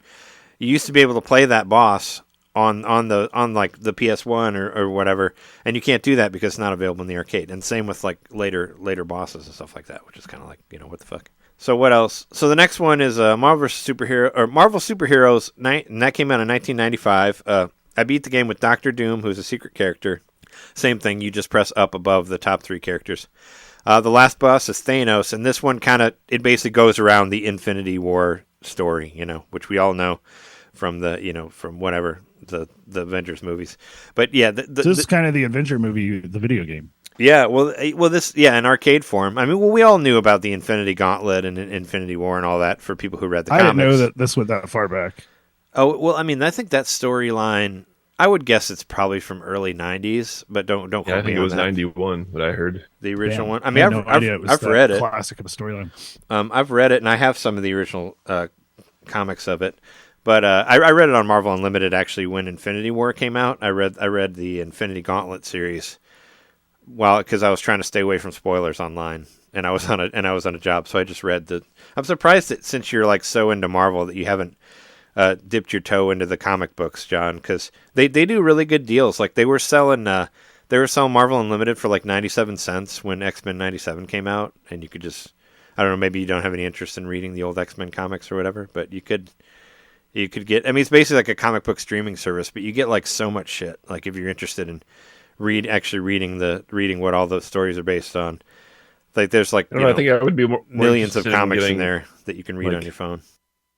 physical books. To me, digital books are kind of a convenience and stuff. Like if I'm on the train or whatever, cool. But I do like reading a physical book when I do read. Not that I do have a extensive reading habit. I don't. That's another thing. It's like I just don't read that much in general. I feel like I should. No, I like to read. Yeah, I like to read more nonfiction too. When you have like 20,000 comic books within like 20 long boxes, you don't want to buy any more physical stuff. Or at least I don't. That's understandable. So it's. I'm just saying I like it a lot. Like especially for when I'm on jobs and we have like 3-hour interviews, I read comic books off my phone. It's so much better than, scrolling, like I said, scrolling social media or whatever. It makes me feel so much better. And I get to read, and I have like, you have like, you see, and Marvel Unlimited does it really well. They'll be like, hey, this character's in a Marvel movie. Here's where their first appearance is. Here's where this story came from. And you can see all the original stories that they borrowed from the TV shows and movies and all that, which is done really well. No, I love the app. It's like $10 a month, and it's great. I read. That's how will be how I read comics now forever, because then I don't ever have to buy any ever again. Well, I mean, indie stuff, other stuff you would, but there's services for that too. You can get through like Comixology or whatever. But yeah, anyway, Marvel Superheroes, The War of the Gems. So there was a Super Nintendo version of this too that wasn't a fighting game, but it was like a beat 'em up. Sort of. Well, it was kind of more like X-Men Mutant Apocalypse, but all the characters had different Street Fighter moves, but you're going through levels and killing people or fighting people, but you also get gems and you can do powers with the gems. And I guess that's the big difference in this game versus the other ones, is there are like the gems work into the battles. So like you can get the power gem, and I think you just do down back all kicks at once. And that's how you activate any of the gems that you have. So, like, if you're the Hulk and you use the power gem, you'll be, like, extra powerful. Or what I would always do on the Super Nintendo game is I would get the Hulk and use the speed gem on the Hulk. So then the Hulk would move as fast as everybody else does, but still have the same power, so that would make you much stronger in the levels. You can do that, too, with this. And, of course, like, the reality gem and the soul gem, like heals all your life back and that sort of thing. And as you fight each other, you'll lose the gem. So if somebody hits you, they'll take the gem from you, and then they can use it. So there's this whole like extra strategy to this one that isn't in any of the other arcade fighters on there. So that's pretty cool. But yeah, you get to see the original Thanos Infinity Gem collection, whatever story in this, and you fight Thanos at the very end. And I'm sure God is in or what was it, the God of Death. Like the original one, he had a crush on the God of Death or the Goddess of Death, and he was just hitting on her, and that was the whole reason that he killed everybody and all that. They kind of changed. Is that Anita? What's her name? I just remember her name being the Goddess of Death, but she probably has a different Marvel name. Is she the one that like turns in all the other characters for a super move? Oh, Spinal or whatever, or whatever. Oh, that's Spinal. Or whatever she's called. No, I mean that's not. In Donkey's video, that's the one he had the hardest time beating like those. Yeah, I saw that. I mean, she's an X-Men character. I thought. I don't know. I didn't necessarily recognize her, but no, the character that Thanos has a crush on is not in here. I don't Anubis, the Egyptian god of death. No, I don't know. I mean, it keeps bringing up Hela, who was played by what's her name, Kate Blanchett in Thor 3, but I don't know if that's the same person or not that he had a crush on, because I thought she like had a skull for a face or whatever. I don't know. I'll look it up later and I can talk about it on a different day. But that was why he killed like half the Marvel universes. He was trying to impress the Goddess of Death in the comics. But yeah, so you fight Thanos, and Anita is actually a different. I thought she was like I don't know what. Yeah, I thought she was a different version of. No, maybe not, because I was gonna say thought she was a different version of what's her face, Morrigan, Oh no, Anita is from Darkstalkers. That's the character Okay. that you unlock, and she looks like a like a schoolgirl, like the same outfit and all that. Which I haven't tried playing as her. I should do that. But with all the unlockables, with all the achievements, I do want to try to go through these games with everybody, especially now that I am having a lot of fun with it. So the next one, X-Men vs. Street Fighter, 1996. That one came out the next year, obviously. And this is the first time that you can do two people at once, that you can do a tag system with two characters. So I beat that with Cyclops and Akuma, and the final boss for that is Apocalypse. So you had Magneto from Children of the Atom, and you get to play Apocalypse. But this Apocalypse has where, like, he's a big giant character that takes up the whole screen, and he's got like a drill. I'm sure you saw that on the Donkey one where the drill kills you. I've never seen a boss like that in a fighting game. That's crazy. I'm surprised I haven't seen other games that had like a boss like that can't even be in the arena. They're just like hanging out in the background, kind of. Well, a lot of these verse games have that. Like Marvel vs. Capcom 2 has like the Abyss villain that's has 3 different forms, and the last one looks like a giant symbiote, like this big giant green red demon that like takes up the whole screen.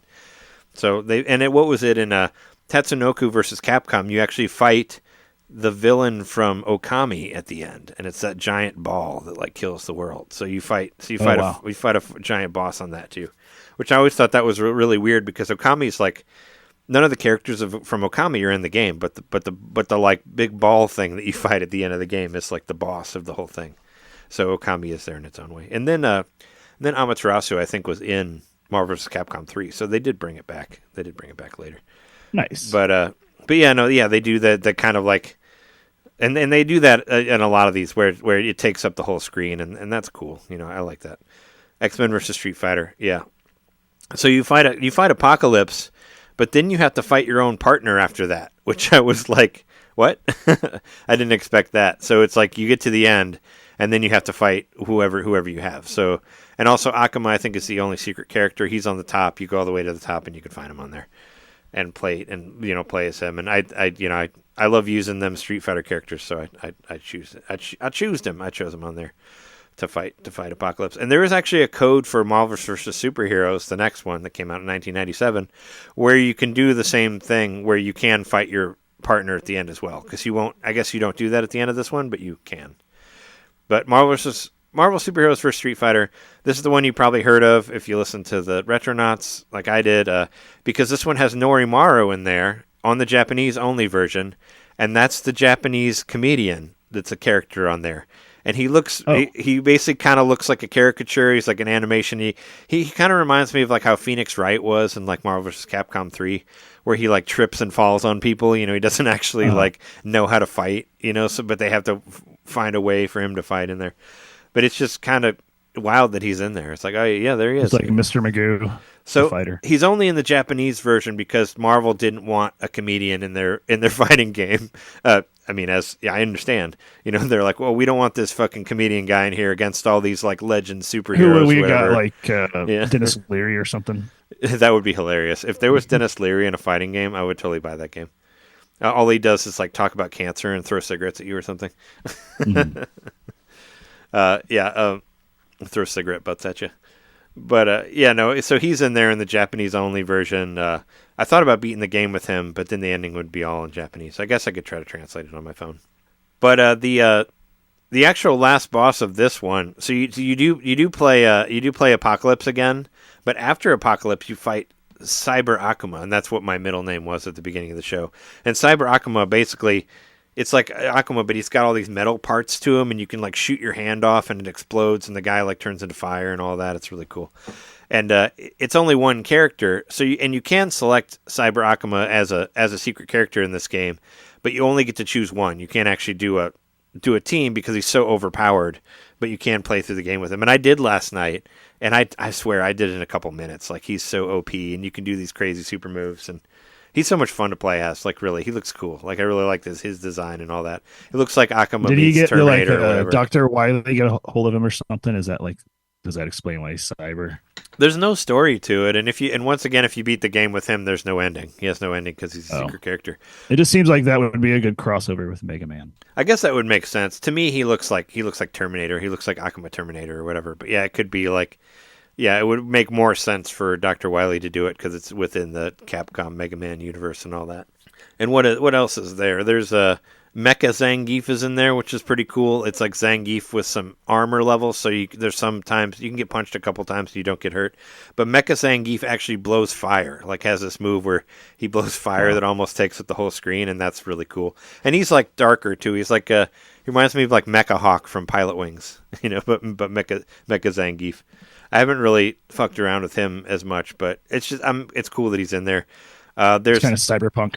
You can play as Mephisto, which is a different color of Blackheart, but Mephisto is like the devil of Marvel world, if you're familiar with this stuff.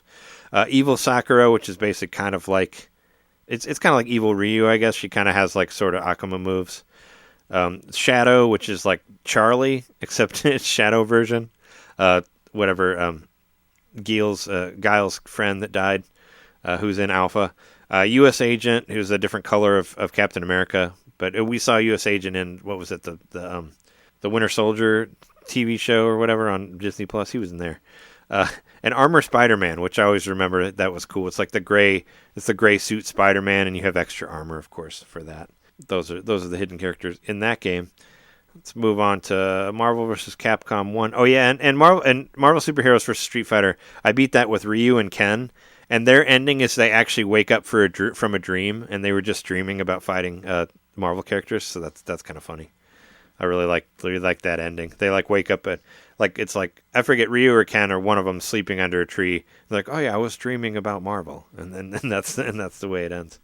So that's cool. That's cool that some of them have endings like that. It's basically the end of Mario 2. Sure. And Marvel vs. Capcom 1 came out in 1998. I beat that with Wolverine and War Machine. This is the thing I think is really cool. The last boss is Onslaught. So Onslaught is like a combination of Magneto and Xavier. And in the mid to late 90s, Onslaught killed the entire Marvel universe except for the X-Men. So if you read comics in the 90s, they stopped every comic book series. I was kind of pissed about it. A lot of people were, and brought everything back to one.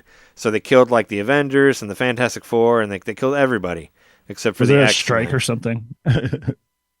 Well, I think they were trying to just like they're trying to get more numbers, and they love to like restart comics because you go to buy a comic book and it says like Fantastic Four 474. You're like, oh, I don't know what's happening. This is issue 474. How will I know what happened to 473 issues before that or whatever? So in order to try to do that, comics do this all the time, where they try to reboot the series or just restart the numbers so you don't feel as like threatened by the amount of issues there are. Like I see. DC did the same thing with New 52 like 10 years ago or whatever, where they restarted all the DC comics back to one so you wouldn't be as like scared about it.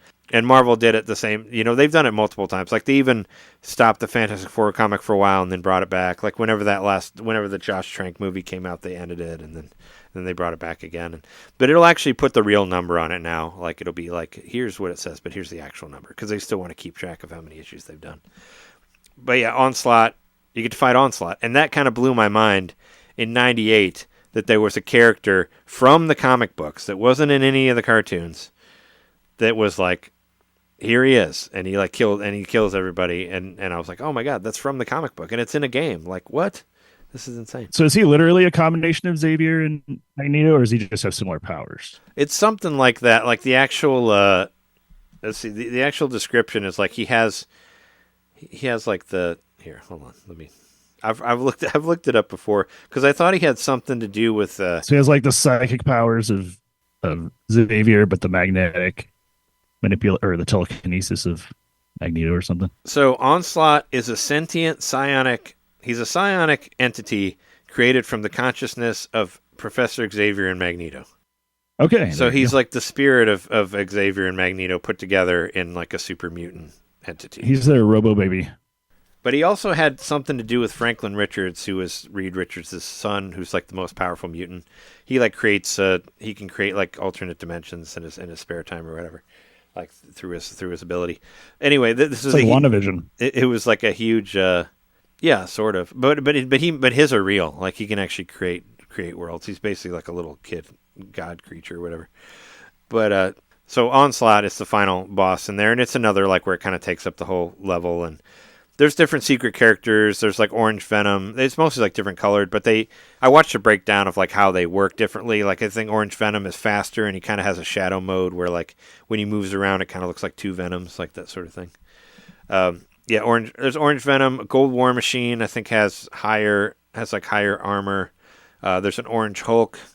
Roll, which is a character from Mega Man. She's like a little character, which I know she has some crazy infinite combos too. Lilith, which is a version of Morrigan from Darkstalkers. Shadow Lady, I think, is a version of Chun-Li. It's either Chun-Li or Sakura, like a dark version, but with different moves. And then Mecha Zangief, and you can actually turn into... Well, you can play Ryu, but you can turn into Akuma and Ken as Ryu, which is interesting. I mean, your gi will change color, and then you'll have the moves of Akuma, or you'll have the move of Ken. And you can do that in that game as well. It's called like mode change or something like that. And you can switch to where you'll have like the fire uppercut, or like the electric spin kick attack from Akuma or whatever. With that, and I thought that was kind of cool because I didn't even know about that. And I was like, oh yeah, so you can kind of turn Ryu into Shang Tsung, where you can turn into other characters, or Spinal or whatever her name was with all the arms that was in that thing. So it sounds like, I mean, traditionally there were a lot of palette swaps, but it sounds like they kind of did that with some of these special characters. They're just palette swaps, and then they changed out the moveset. Yeah, there's a lot of them are palette swaps, but they have different. They have like different stats or whatever. I guess like the Orange Venom and the Orange Hulk, like they move faster, but they have like higher damage, or they have. I think Orange Venom has less hit points, even has like a smaller life bar than regular Venom. So they did things to kind of like balance it out. And yeah, same thing. These are like on the top. If you just push up from the character select, you can find them up there. Interesting.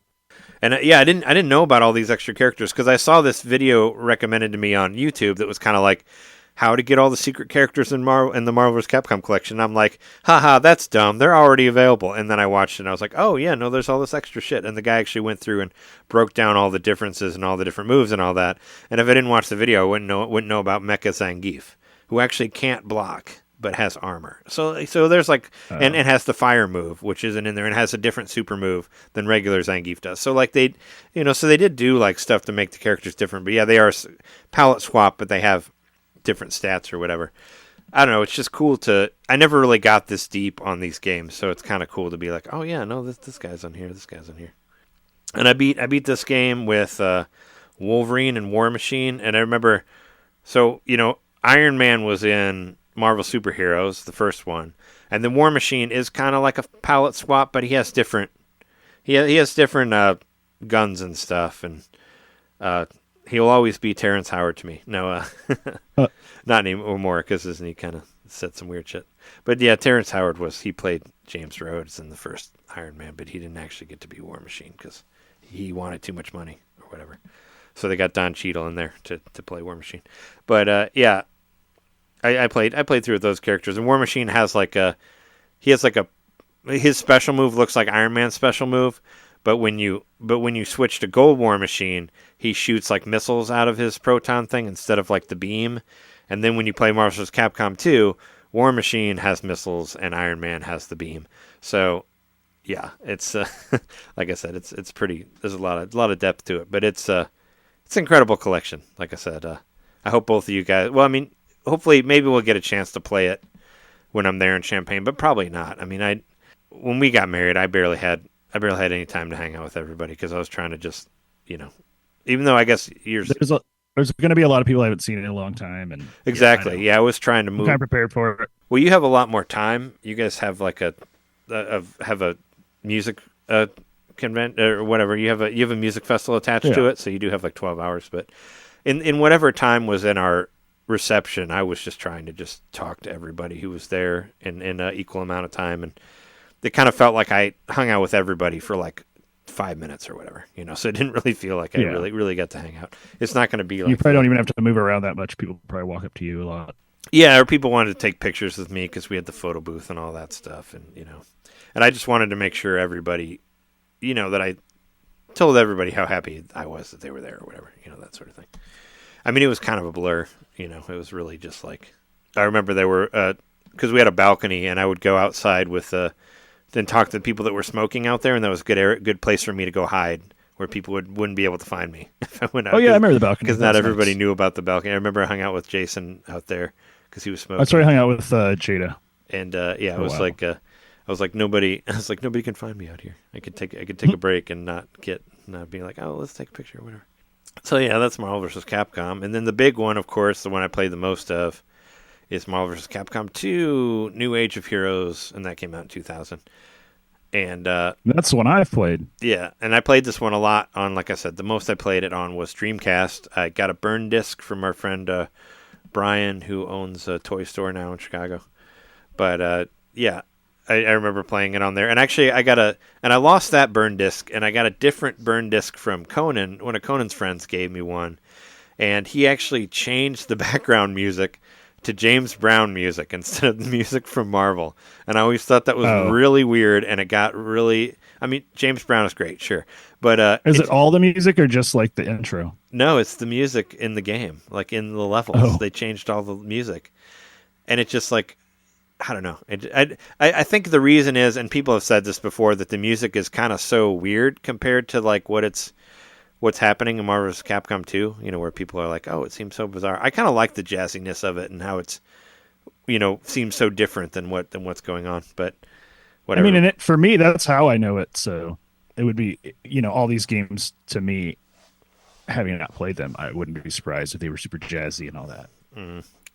And I love that intro song. That's like, yeah. I mean, I like the jazziness of it, and yeah, it's all the backgrounds don't make any sense. Like, there's the giant clown face for, I don't know why, big giant 3D clown face in there, and there's like the haunted house. There's one that's like you're at a haunted house at a fair or something like that. Like, nothing of it has, like these older games, like Children of the Atom, you're fighting in like X-Men levels, like you're in Savage Land with the dinosaurs behind you or whatever. Like, it makes sense within the comic book, but when you get to these Marvel verse ones or whatever, it's like, why is there a giant clown face? I don't know. It's maybe they just thought it would look cool, I guess. Or like when you're inside of the giant clock tower with the spinning gears or whatever behind you. It's like, oh no, it looks neat. Not coincidentally, I think.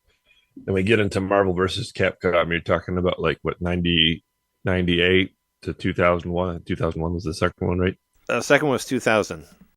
The first one was when? 97, 98? 98. This was. So every game released every this was year. In Marvel's, you get into Marvel's desperate period then, when they were selling off the movie rights to everybody who wanted them.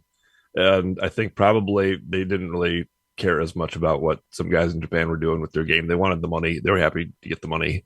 Well, they probably had a little bit more freedom. I mean, yeah. I mean, Marvel vs. Capcom 2 is considered by many to be the greatest fighting game of all time, though. So I mean, sure, it's not like they're putting up a crappy product that doesn't represent the the characters or whatever. Because it's still an incredible game. I'm saying that to mean like they can slip in some weird stuff without. Now I don't think you would be allowed to have any, creative freedom on a Marvel game. I think they would like throw the hammer down, Thor's hammer, and say, this is what you're doing. Sure. But I think back then they were just like happy to get the money to stay afloat. Well, I mean, the guys who developed it, the Capcom guys were like I said, we're like very nerdy comic book guys. So they knew the product, and they knew the stories and all that, and that's why it's cool to have like the Punisher game in there, because the Punisher game was the beginning of this process. Like when they first started getting a hold of Marvel properties, and then that's why it works so good as a collection, because it actually shows you the progression of like you can put it all together. You can see the story from like the Punisher all the way up to Marvel vs. Capcom 2, and if you play each one, you see like little pieces of it. That's why I kind of like wanted to put it in an outline here, because you see like how one progresses to another, to another, to another, and just all the cool things they put in there. And Marvel vs. Capcom 2, and I said this in our stream, it's basically the Mortal Kombat Armageddon, Mortal Kombat Trilogy. It's basically that version of these games, where it's like, all right, we had all these games before us. Let's take everybody who was in these other games and put them in this game. So if you play it with everybody unlocked already, you get everyone. Like it's like every character that was in every other game is in this, except for like Cyber Akuma's like not in there. But you can still do codes within the game to unlock like Mecha Zangief and like all these different characters that have been, that have been represented in there. So yeah, it really feels like those Mortal Kombat games. If you remember those, like MK Trilogy was on 64, and they basically took everybody who was in all of the 2D Mortal Kombat games and put them into a game. And same with like Mortal Kombat Armageddon that was on Wii and PlayStation 2. It basically took all the characters from those previous Mortal Kombat games and put them in one game. And that's basically what this game is. It brings everybody from all the games that came to it from before, and now you can play all of them. So if you want to play as Roll or Mega Man or Surbot or whoever, or Tronbon, like there's so many different weird characters in there. They're all in there. Or you can even do like US Agent, like that were like extra characters that were just a palette swap, but they're still in there. So it's the culmination of everything, and you can play with 3 characters. And the final boss, the only thing that was disappointing to me about Marvel vs. Capcom 2, and I felt this when it first came out, was that the final boss was not a comic book character. Like all the other ones had a character that was actually from a series, like Onslaught or Apocalypse or Magneto or whatever. And this was Abyss, which was like a made-up character. And I thought that maybe Abyss might have been referenced in a Venom comic later, because he looks like a giant symbiote, like when you fight him in this third form. But it's not. It's like some weird like magic character that Capcom came up with. And it starts off as this big guy in an armor suit with giant green horns, and then you beat him, and then the green like melts into this little like, blobby guy that shoots bubbles at you, which is really annoying. And because I can't figure out how to block those bubbles. But and then it becomes this giant like huge like red demon guy that takes up the whole screen. And I always thought it looked really cool, but I wished it was actually based on a character from Marvel. That was like my only thing with it. But what I was saying earlier about like, I miss having like the console versions of these games and not just the arcades, is if you look at this versus like the Marvel vs. Capcom Origins game on PlayStation 3, like that game had so much more stuff. Like it did, like you could get achievements for like doing a certain amount of like projectiles or like moves, and there's just so much extra shit to do just for 2 games. And this is just like perfect ports of the arcades, but you don't get all that extra shit that they put on there. And I kind of wish there would be some sort of happy medium in there where we'd get the extra stuff. But that doesn't mean that I'm not going to still put like 100 hours into this game, because it's fucking fun to play. And I love it. So I very highly recommend it to anybody who ever cared about a fighting game or Marvel or whatever. That's one way that I really appreciated the Turtles collections, is that they put in every version of every game. It wasn't just like, oh, you got your Turtles on NES or whatever. No, you got like all the different versions of the Tournament Fighters game. I think that should be the standard for these kinds of games too. We don't just want the arcade port. We want like also the one that we remember playing at home all the time. That would be nice. Like for sure. If they would, and I did think about that. Yeah, it's like give me the Dreamcast one version. In particular. Like that was until now like the best one that you could bring home. And oh yeah, for sure, the one that a lot of people remembered very fondly. I think one of the more prized games on the Dreamcast. So that's kind of a shame that they didn't think to just swap it in there, put it in there. I mean, yeah, I don't know. I mean, I guess it's maybe like I said, I think they wanted to do like the arcade perfect stuff. But yeah, I would have loved to see it. Maybe it would have been too large. I mean, that doesn't even really matter anymore, because we download things. Doesn't matter anymore. And even when this could actually go nice to the next thing, transition to the next thing, which is a news topic. But yeah, I mean, it doesn't even really matter, because even physical games are not physical games apparently. From what I saw of Capcom's European X account or whatever, they flat out said that the physical version of Marvel's Capcom Collection is a card with a digital code on it. Like, I saw a lot of people being pissed about that. I don't know if that means I don't know what the point is. The American one is going to be like that too, because I know a couple people who are actually waiting to buy it because of that, like to get the physical because of possible trade-in value and all that, or just to have the game. Like I know, like when Shake was on here, he wanted to just have like a physical version of it because of like the licensing, and it's like, what if the game disappears? Like we want to still have it and have it able to play and all that, and yeah, if it comes out as a fucking code in a box, it's kind of like, what the fuck, man? What's the point of this? Why are we even doing this? Yeah, I really wonder from the publisher's perspective, why do that? Like, there's some argument to be made for putting. There's a lot of argument to be made for putting like a game on physical in this day and age. I think still chief among them is that a lot of folks do not have adequate broadband internet access, and so it makes sense for a lot of people. I don't want to wait 4 hours or 12 hours to download my game. I want to, or maybe not even be able to download it at all if you live in the country.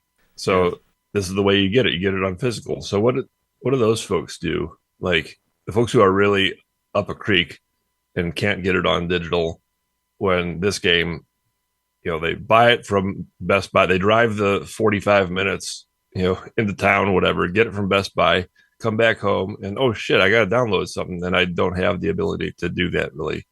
I don't know what's the perspective of Capcom on this matter. I don't know. I would really love to hear somebody say why it's not fully complete on the cartridge day one.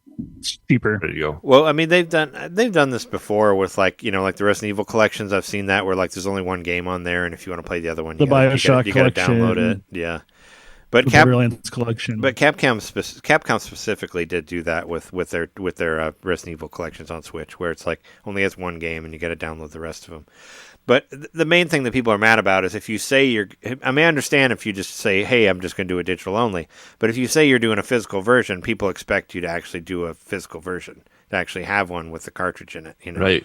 So saying you're going to do it and then just releasing a card, like that's kind of just saying fuck you to everybody, and people don't like that. I think it's perhaps true that the physical is there to appease the retail partners. They do make still a good enough amount of money off the retail, whatever. But just like, I don't know, like, yeah, you're just putting out a box, just to appease your retail partners. It's not geared toward customers, I think, in that sense.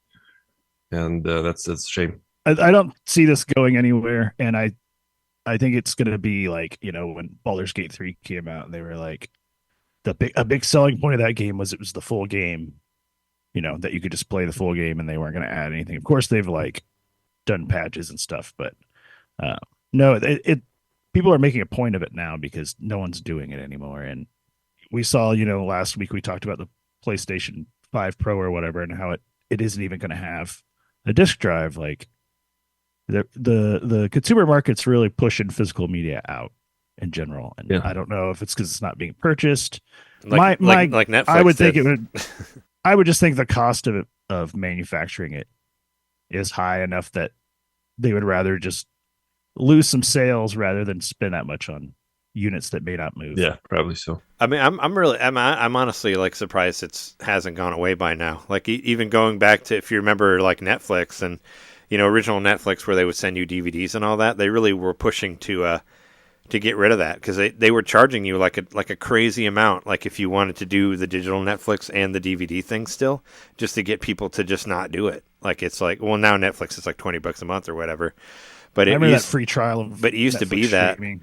It used to be that like it'd be like, all right, you can get Netflix for $8 a month, or if you want to do it with DVDs, you got to pay like $30 a month, because they were just trying people to get people to just not do it. Or like how we were talking about like Best Buy not carrying like physical media anymore. Like it's obviously going that route, but some people, I understand some people still want to keep stuff, but I don't know. For me, I have enough stuff. No more physicals for me. At this point, you're better off just like I have too much stuff. Make your own physical versions. Just have a bunch of portable hard drives with the games on them. Yeah, that's yeah. I mean, I was kind of thinking along those lines, and you're saying that, and just, but what if there was like a cheap media that on their end they could say, okay, you get to copy it to this media once, and if you want to have a physical whatever, put the onus on the consumer who wants the physical media. You buy this blank disc whatever, and somehow some coding magic, you are allowed to download it and put it on this media once, and there you have your physical. It's there forever for you. But that way, there's some way that you can't just keep copying forever and make more and more copies to pass out to your friends. But you I will say, the physical Switch editions, as far as I know, even if they're making you do a download, I think every Switch cartridge has like a unique ID on it because I remember Hmm. a few months ago, People trying to make I fake was watching. cartridges. Yeah, I was watching I this remember YouTube that, video yeah. about people rewriting Switch cards or whatever, and yeah, by changing that, if you got a fake game, it could brick your system or blacklist you because it would be registered as a stolen or like not part of. It would be the system would know it was copyright, but you would have no way of knowing, or that it was counterfeit, and you would have no way of knowing. Um, so yeah, I don't know. It's dodgy to let. Yeah, I don't know. I don't know. I mean, that's a cool idea, but they're already trying to not do that anymore, and that just even that is going to involve a lot of extra effort on their part, and then extra probably copyright protection and stuff for the digital file, Right. and people are going to figure out how to make it easier to bootleg as a result, and who knows? I mean, I get it that you want to own a physical version, but at this point, it's like buying vinyls. It feels like, some will say it's better, but they're more of a something to look at. Yeah, vinyls outlasted cassettes and CDs. No, I Well, did. cassettes are back in vogue. Are they? I got a box of them. For You want sure. some? I got a bunch of cassettes. You want some?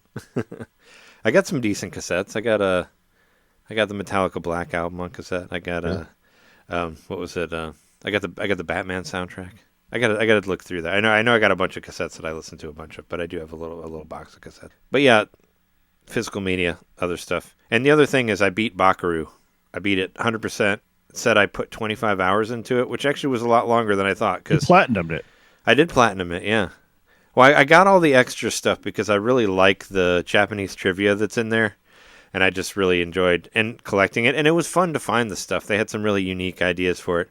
I was thinking about there's one where it actually talks about suicide. This is supposed to be like a kid's game. And it says that in one of the, I forget what it is, but they said that one specific. Are you talking about Suicide Forest or something? No. It was, I should have looked it up, the trivia, but it's like, they're like some profession in Japan. They carry knives with them in case they do it wrong. They can kill themselves, and they said it like in the game, and I'm like, what?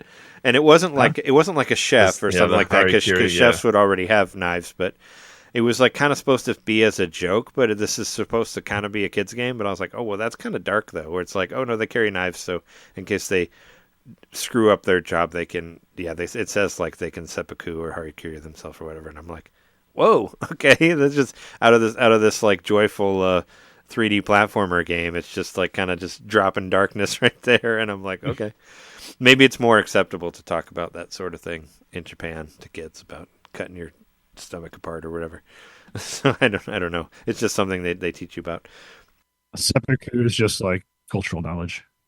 Yeah, I had a great time with the game. Like I said before, if anybody likes the Goemon games or 3D platformers, that sort of thing, you should definitely check it out. I feel like it kind of got like just swept under the rug with all the releases of September. Like not a lot of people have talked about it. I think most people reviewed it when it was only available on the Japanese eShop. It got a lot of talk about that. But now that it finally got translated, it seemed like nobody cared. But I got it and I played it all the way through. And yeah, and I 100%ed it, which I was trying to think when the last game was that I 100%ed. I think I 100%ed Sonic Frontiers because I really liked that game, even though it was like a 7. But I think a lot of times 7s can be better than 9s, but just because of its ambition. But yeah, and I remember looking at how long to beat, and it said it was a 10-hour game, and I ended up spending like almost 30 hours in it. So I mean, if you want to get everything, there's definitely I got it on sale for $30. So if you do the $1 per hour or whatever, which I don't do that, but if you did, you just definitely say I got my money's worth, and I had a great time with it. You get to go to space at the end, like it's totally worth it. I was a little disappointed that like I collected everything and nothing really happened. Like I found all the hidden tanukis, and I found all the souvenirs and stuff. I guess you have this giant teapot that you fly around in that's a spaceship, and you can go inside of it, and if you look inside the main room, it has all your collectibles are on the wall, so you can like look at all of them on display, and that's cool. That's kind of what you get from, and all the collectibles all have to do with where you're at in Japan. So you have like souvenirs from because it all takes place in a fictional Japan world. So you go to actual prefectures and like the last area is like in Tokyo, but you go to Hokkaido and like in Kyoto and like Osaka and all these different places, and all the levels are based around what these places are known for and their exports and all that sort of cool shit. So if you're into Japanese mythology and history or whatever, it teaches you something as well. But yeah, you don't really get anything for collecting all the trivias. You just get the knowledge. You just got to get the friends you met along the way or whatever. But at the end of the game, it does say that this is only the first adventure. So they make it sound like there'll be sequels. So I hope that there are. I don't know. Bakeru 2? Yeah. Bakeru 2 or Bakeru 2. Yeah, whatever. But no, I would like to see more because, good feel good. They're a good company. Like I said, the main developer, Ibisu, is what Ibisu Meru is based on from the Goemon games. So I would like to see them do more of this. And I would love to see, it would be cool if they would get like the Gimmick thing where, I guess that's not even that developer. But I just want them to re-release the fucking Goemon games from Super Nintendo and 64. I know it's under the Konami thing, and Konami doesn't seem to give a shit about anything aside from just re-releasing old games, which is fine. The Castlevania Dominus collection is pretty cool. But yeah, those are just old games. Like we haven't seen a new Castlevania in a long time. Yeah, Goemon collection. Do that. I don't even care if there's like a Super Nintendo one and a 64 one price, separate or whatever. I'll buy both of them. Because those Japanese Super Famicom games are really good. There was like 3 of them that didn't come out here. But I have physical copies actually of them that I got at Super Potato. And I've played them on my Super Nintendo. And they're fun. And they got the Impact robot levels and all that and 16-bit. And it's really cool. But yeah, Bakeru was fun. I beat it 24 hours.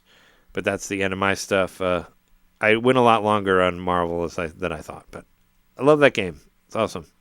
Is there any news stuff we want to go through before we go? News. Don't snooze or you miss the news. Just a couple things, not a whole lot. In particular. There's one thing I wanted to mention before I forget.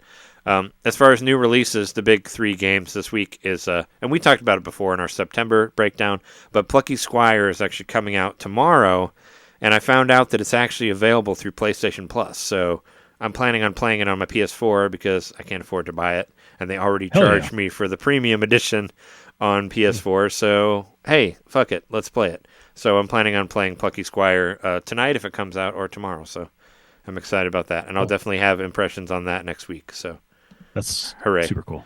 Also, Karate Kid Street Rumble and Matchbox Adventures come out this week as well. I'm not going to buy those, but I'm interested to see what people think of them as far as reviews and all that. Are you still going to buy Funko Fusion? I didn't give it a 4 out of 10. Well, I mean, that's better than I thought it would have done. I mean, they gave Transformers 1 a 5 out of 10, and I'm still going to see that movie. I'm kidding. I think that movie looks awful, but I mean, they're I'm curious. I'm still curious about it. I was never going to buy it at full price, but I'm still curious about how they connect like Jaws to Scott Pilgrim or whatever, or like Child's Play to He-Man, or there's some weird shit in there, and I was curious about the story, but I haven't watched any videos, or honestly, I didn't even know it was out yet. So I mean, I that's news to me. So I'm not really following it. Like I said, I fell in the Marvel collection bubble, and it's not let go of me. Like I played it till like 6 a.m, like when it came out, and I forgot what time it was. So it was one of those situations. It's like when John forgot to eat because you were playing Wind Waker or whatever Zelda game you were playing, where you had to get reminded to eat. It's that same sort of thing where I just lost all ability to think about anything other than Marvel vs. Capcom. So I just like fell into the hole of that. But it was great. It's amazing. It's a wonderful collection. Would you say it took you for a ride? It did take me for a ride. Nice. I just wanted to play every game. I wanted to play through every game, and I did, but I didn't do it on the night because I was like, I should go to bed. It's early, or it's late or early, whatever time it is. I don't know. I don't know what it means anymore. All I can think about is Onslaught and Abyss or whoever else. Here's something you don't hear too often. Good news coming out of Activision. Tony Hawk has been talking to Activision again ahead of the series' 25th anniversary. What they stopped talking for a while or something? Well, not that they stopped talking. They had beef. They had beef for X. They definitely didn't have. He gets too much money from them. They don't have beef. I can't wait. I can't wait till Tony Hawk sends me a text message about it. I haven't had a text from him for a while. I'm getting a little worried. I want him to send me a text and be like, "Hey, I just wanted to let you know that." So I saw this, and I saw rumors of like Tony Hawk 3 and 4 re-release. 3 and 4, yep. Which, sure, those are great games. But you know what I'd rather see? How about a new Tony Hawk game? How about that? How about a new one? Speaking of like re-releasing old games, yeah, sure. Tony Hawk 1 and 2 HD remix, that was great. And yeah, Tony Hawk 3 is considered by many to be the best game, and it wasn't on there. But what if we got an actual new Tony Hawk that's good instead of like 5, which was awful apparently. Like I would rather have a new one. I love 3, sure. I played it a billion times. I'd rather play a new Tony Hawk. Let's do that. I think they'd have to do both at this point. I think there was probably an intention to, like, with 1 and 2 to sort of test the waters and see, can we do a new one? What would the reaction be? The reaction was great, but then Activision got bought by Microsoft and everything was put on hold and all that. And so the momentum is kind of gone. I think that was their original intention, was to do 1 and 2, then 3 and 4, and then I'm totally guessing a new one. But I think that's what they were doing. So I think they should do 3 and 4 again to sort of get the engine running one more time, and then shortly thereafter do the new one. I think, like, if they could do that within a span of a year, put out 3 and 4, say in the summer or whatever.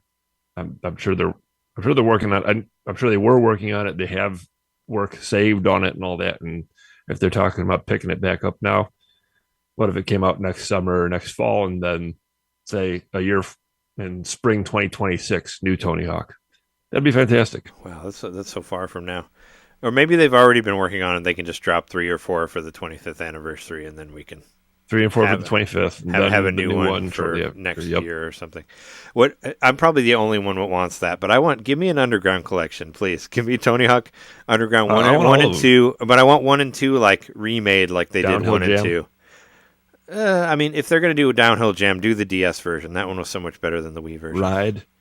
Put out a new board. None of those. No. We'll just stop it where. And I have American Skateland. Once again, I thought that was better.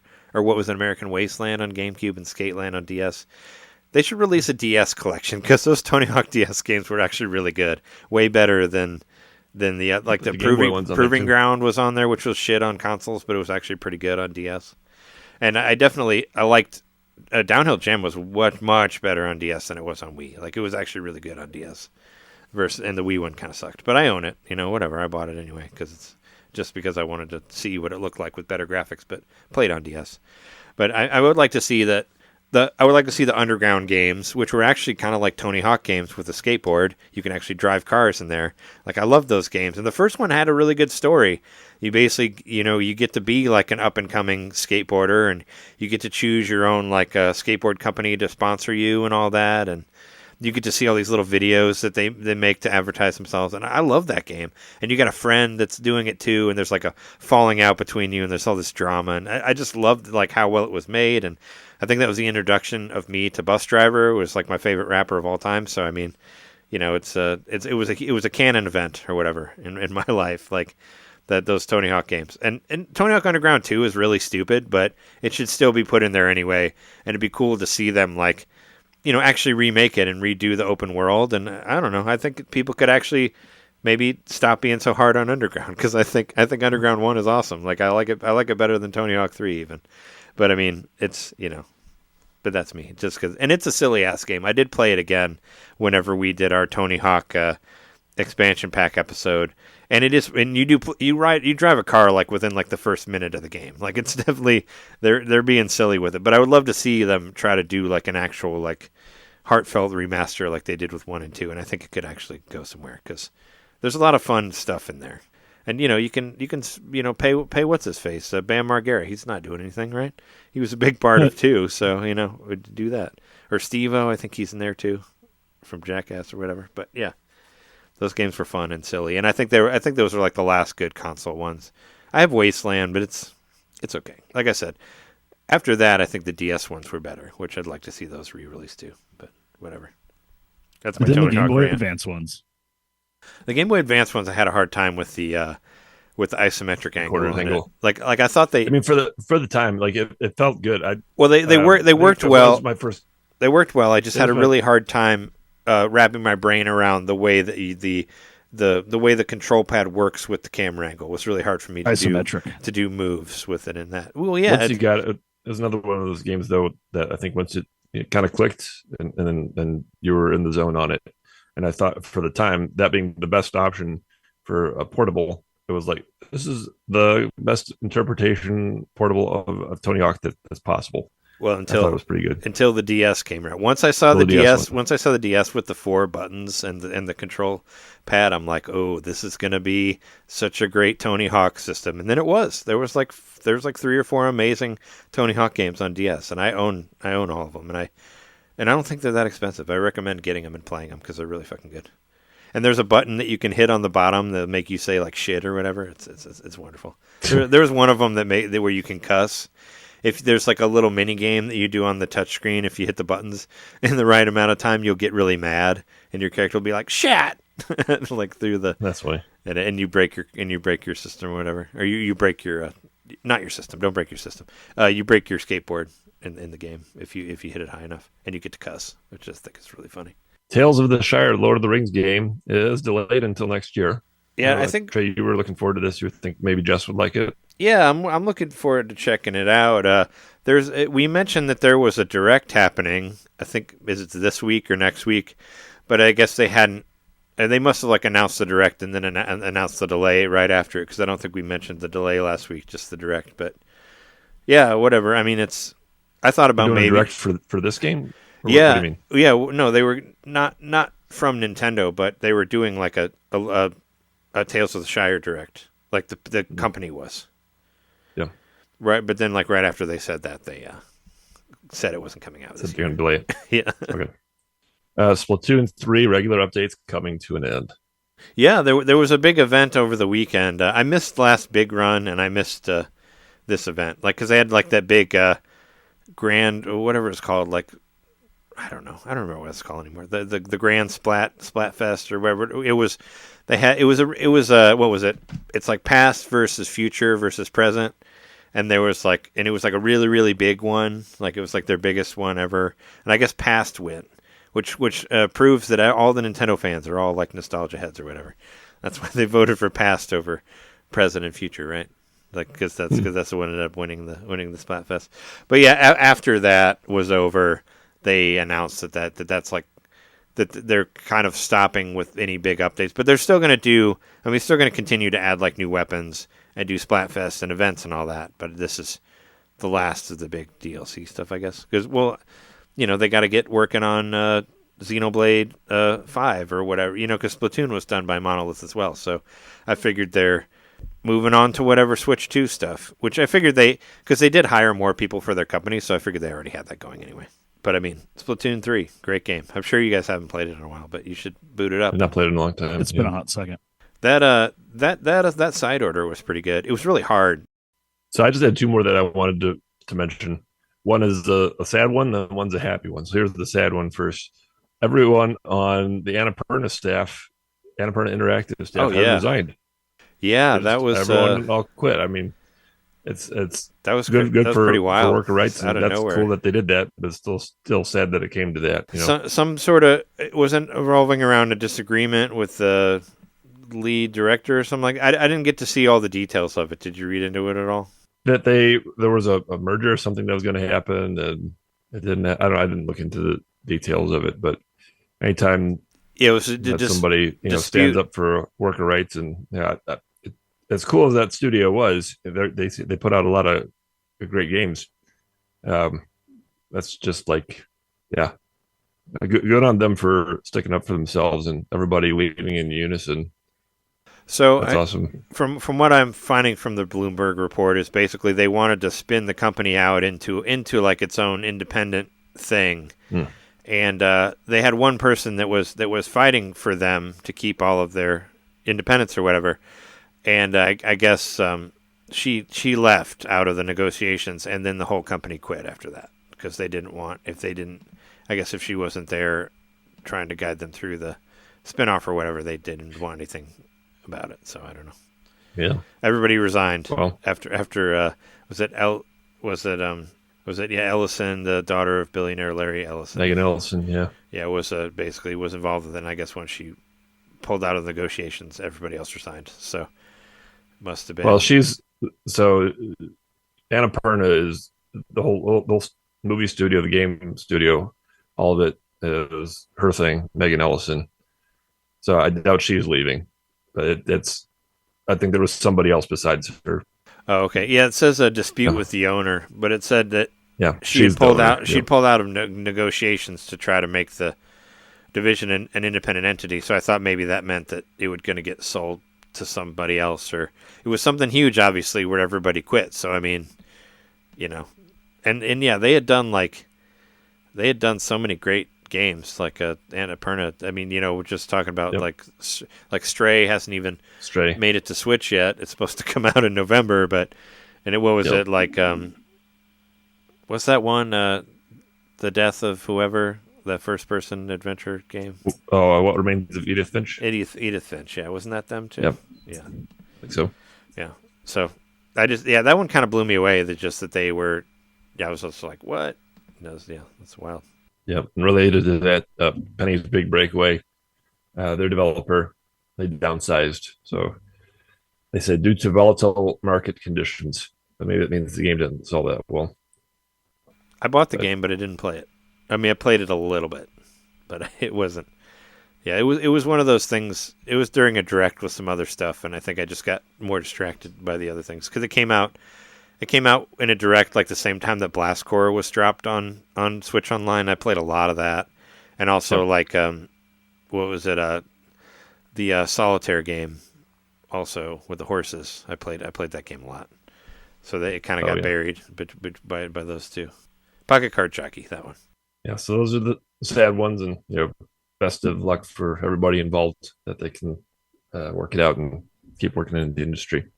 But the good news is that the director behind the cult classic Dreamcast RPG, Sega Gaga, says that he wants to translate it into English. That doesn't mean that it's happening, but he is behind any efforts. Somebody, I'll find the quote. Basically, what he was saying is that if anybody takes the initiative to get this done, he will be on board to help translate and make it happen. I mean, Penny, do you remember Sega Gaga? I've mentioned this before. You mentioned it, I think, on one of the ones where wasn't it like our whatever games that we want, our Holy Grail games or something like that. Maybe like one of our it's just a game that I've always wanted to play just because how weird it is. First of all, it's an RPG that is about operating Sega. So Sega's made this like weird. I can't say it's biographical because it's totally, bonkers and strange and all that stuff. But it's about them. It's them fighting against an evil company, which is not Sony, but it's definitely Sony. And it's not trying Nintendo. To maintain their relevance and their stronghold in the video game industry. I thought that was just so cool. The other company is called Dogma. It's not Sony. It's called Dogma. So the player, this is the description from Time Extension. This is all according to Time Extension. In the game, the player is tasked with restoring the fortunes of an ailing Sega against its evil rival Dogma, a company which owns most of the console market and is clearly inspired by Sony. Laced with humor, packed with Sega-related references, Sega Gaga never saw a release outside of Japan. By the time it launched in March 2001, the company had already announced that it was abandoning the Dreamcast to become a third-party publisher. So that was it. It's just a long-lost cult classic, never been released in the United States before or outside of Japan. And yeah, that's cool. So they found the director, and the director says the reason why this game happened is that Sega Gaga was made in secret, as it was highly likely to be stopped if shown to many people during the process. I can only thank then President Noguchi, Mr. Takazaki, and Mr. Sasahara from the PR department for making the decision to launch the game. I thought that was another notable thing from this article is sometimes like the greatest, most innovative games come from being made in secret, not asking permission. So I don't know how that happens at a company. I don't know how you can spend company time and company money working on a project that they don't know about. I mean that's where Smash Brothers came from. Like that was made in the background. I think WarioWare as well, like to a point, was made in the background on Nintendo too. And I don't know how these people have, since they're working on these giant games already, like how you have time to do that. Yeah. I don't know. I guess this whole podcast is kind of done in the background of everything else, and I'll edit it on my own time or whatever. So this conversation happened on Twitter. Somebody wrote to him, wishful thinking, but I really hope the game receives an official localization and release on current platforms so a wider audience can experience it. And he replied, thank you. If someone wants to talk business with Sega formally, we'll help translate as much as we can here. I'm busy with my own work, so I can't move in the main, whatever that means. I think that's the translation thing. Like you can't talk directly to Sega or make any sort of get them to do anything specifically. That's what I kind of get from that. Yeah, that's what I kind of get from it too. Yep. So if somebody else takes the initiative to do it, he'll pitch in and help. I think they should. This game is just like, it's such a weird game, and it's been a curiosity of mine for 21 years, or how long it's been, 22 years. Yeah, I want to play this game. So somebody make it happen, please. For sure. And the back of what I was saying earlier, the Hobbit Direct is on the 22nd is this Sunday. So I guess that's National Hobbit Day, and they're going to show a video about Tales of the Shire. So I guess it's probably good that they dropped that it's not coming out yet instead of doing it like in the video. Yeah. But I knew it was coming. And so this weekend they are actually doing a direct show. It's supposed to show off. It's a showcase of the game. So I'll be interested to see what it does with that. And there's one more thing I want to mention before we go, just because I think it's cool, and I'll forget about it. 8-Bit Do released a kit where you can upgrade your GameCube controller into a wireless controller. Like, that's pretty cool, especially since some Wavebirds are kind of hard to find or a little bit extra price. I'd be kind of interested in that, because I did buy an HDMI adapter for my GameCube. It actually works for the Super Nintendo and the 64 as well. But I wanted to use it. The reason I bought it was to use it on my 65-inch TV upstairs, and I would have to use... Well, I do have two Wavebird controllers, but I might be interested in making one of my many GameCube controllers into a wireless controller. And you also can make it like a Hall effect stick and all that, so it won't drift. Not like I never had a GameCube controller that ever drifted, but if you did, so you could like fix your controller. And I remember Jeremy did.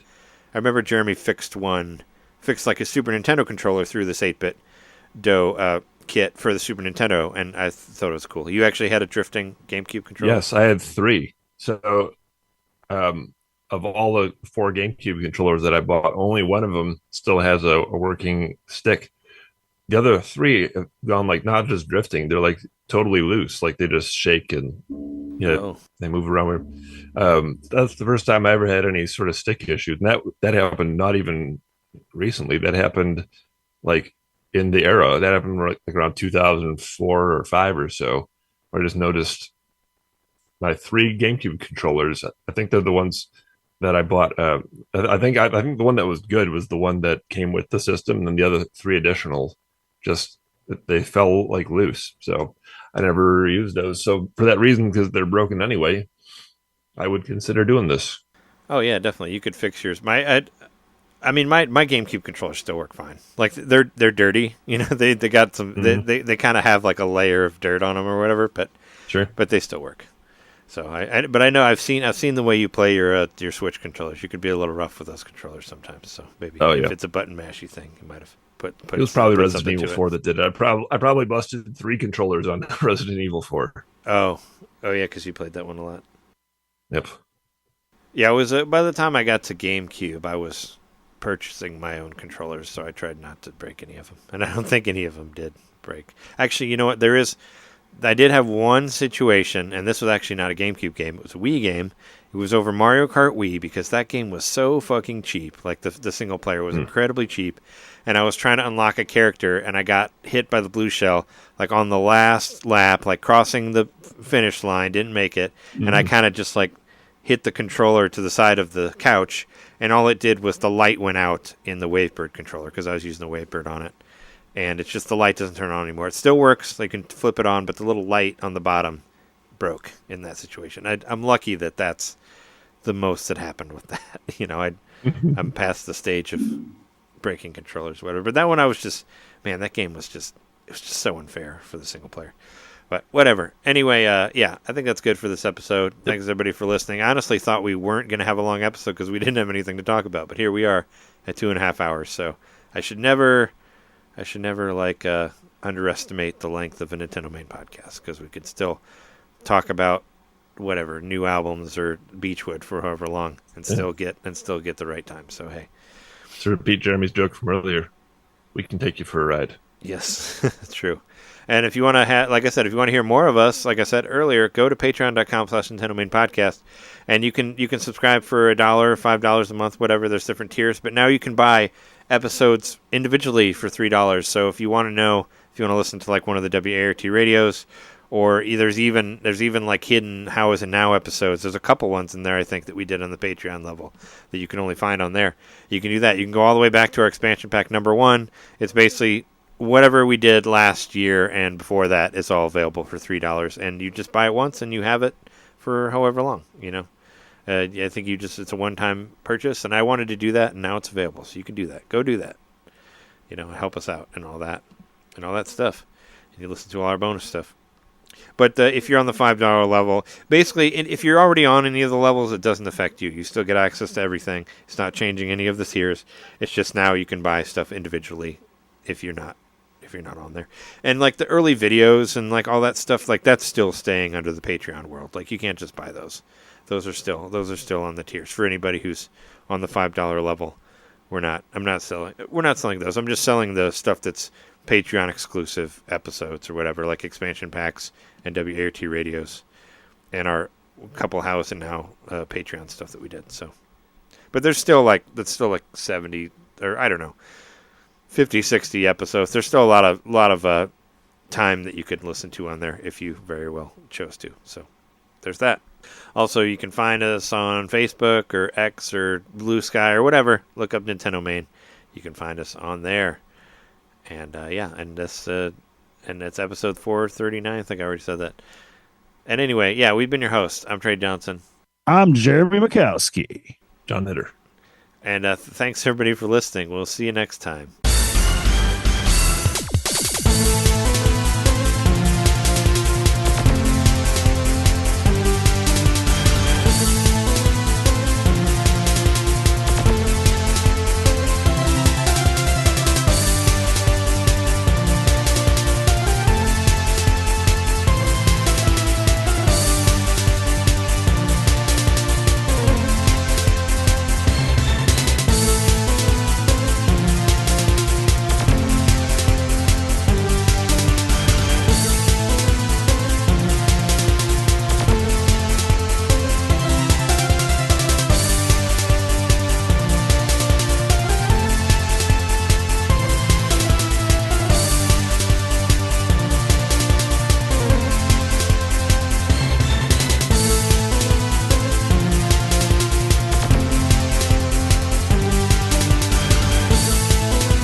Do we just leave and Jeremy's just open in the world here? Because I do have to go. I do have to go to work like now. So well, let's just wait here for a couple hours till he gets back so he can say see ya. Cast here with muff banging. I mean, I am sitting in a hot tub right now, so that helps. Yeah, we could probably up our Patreon levels if we all got in hot tubs for the feed, for the video feed. Mm-hmm. That's what we should be doing. Okay. Well, we just need to do tax rewritable or never mind. I would say we all have to get hot tubs and then claim on our taxes. That's what I was trying to say. Oh, I can do that.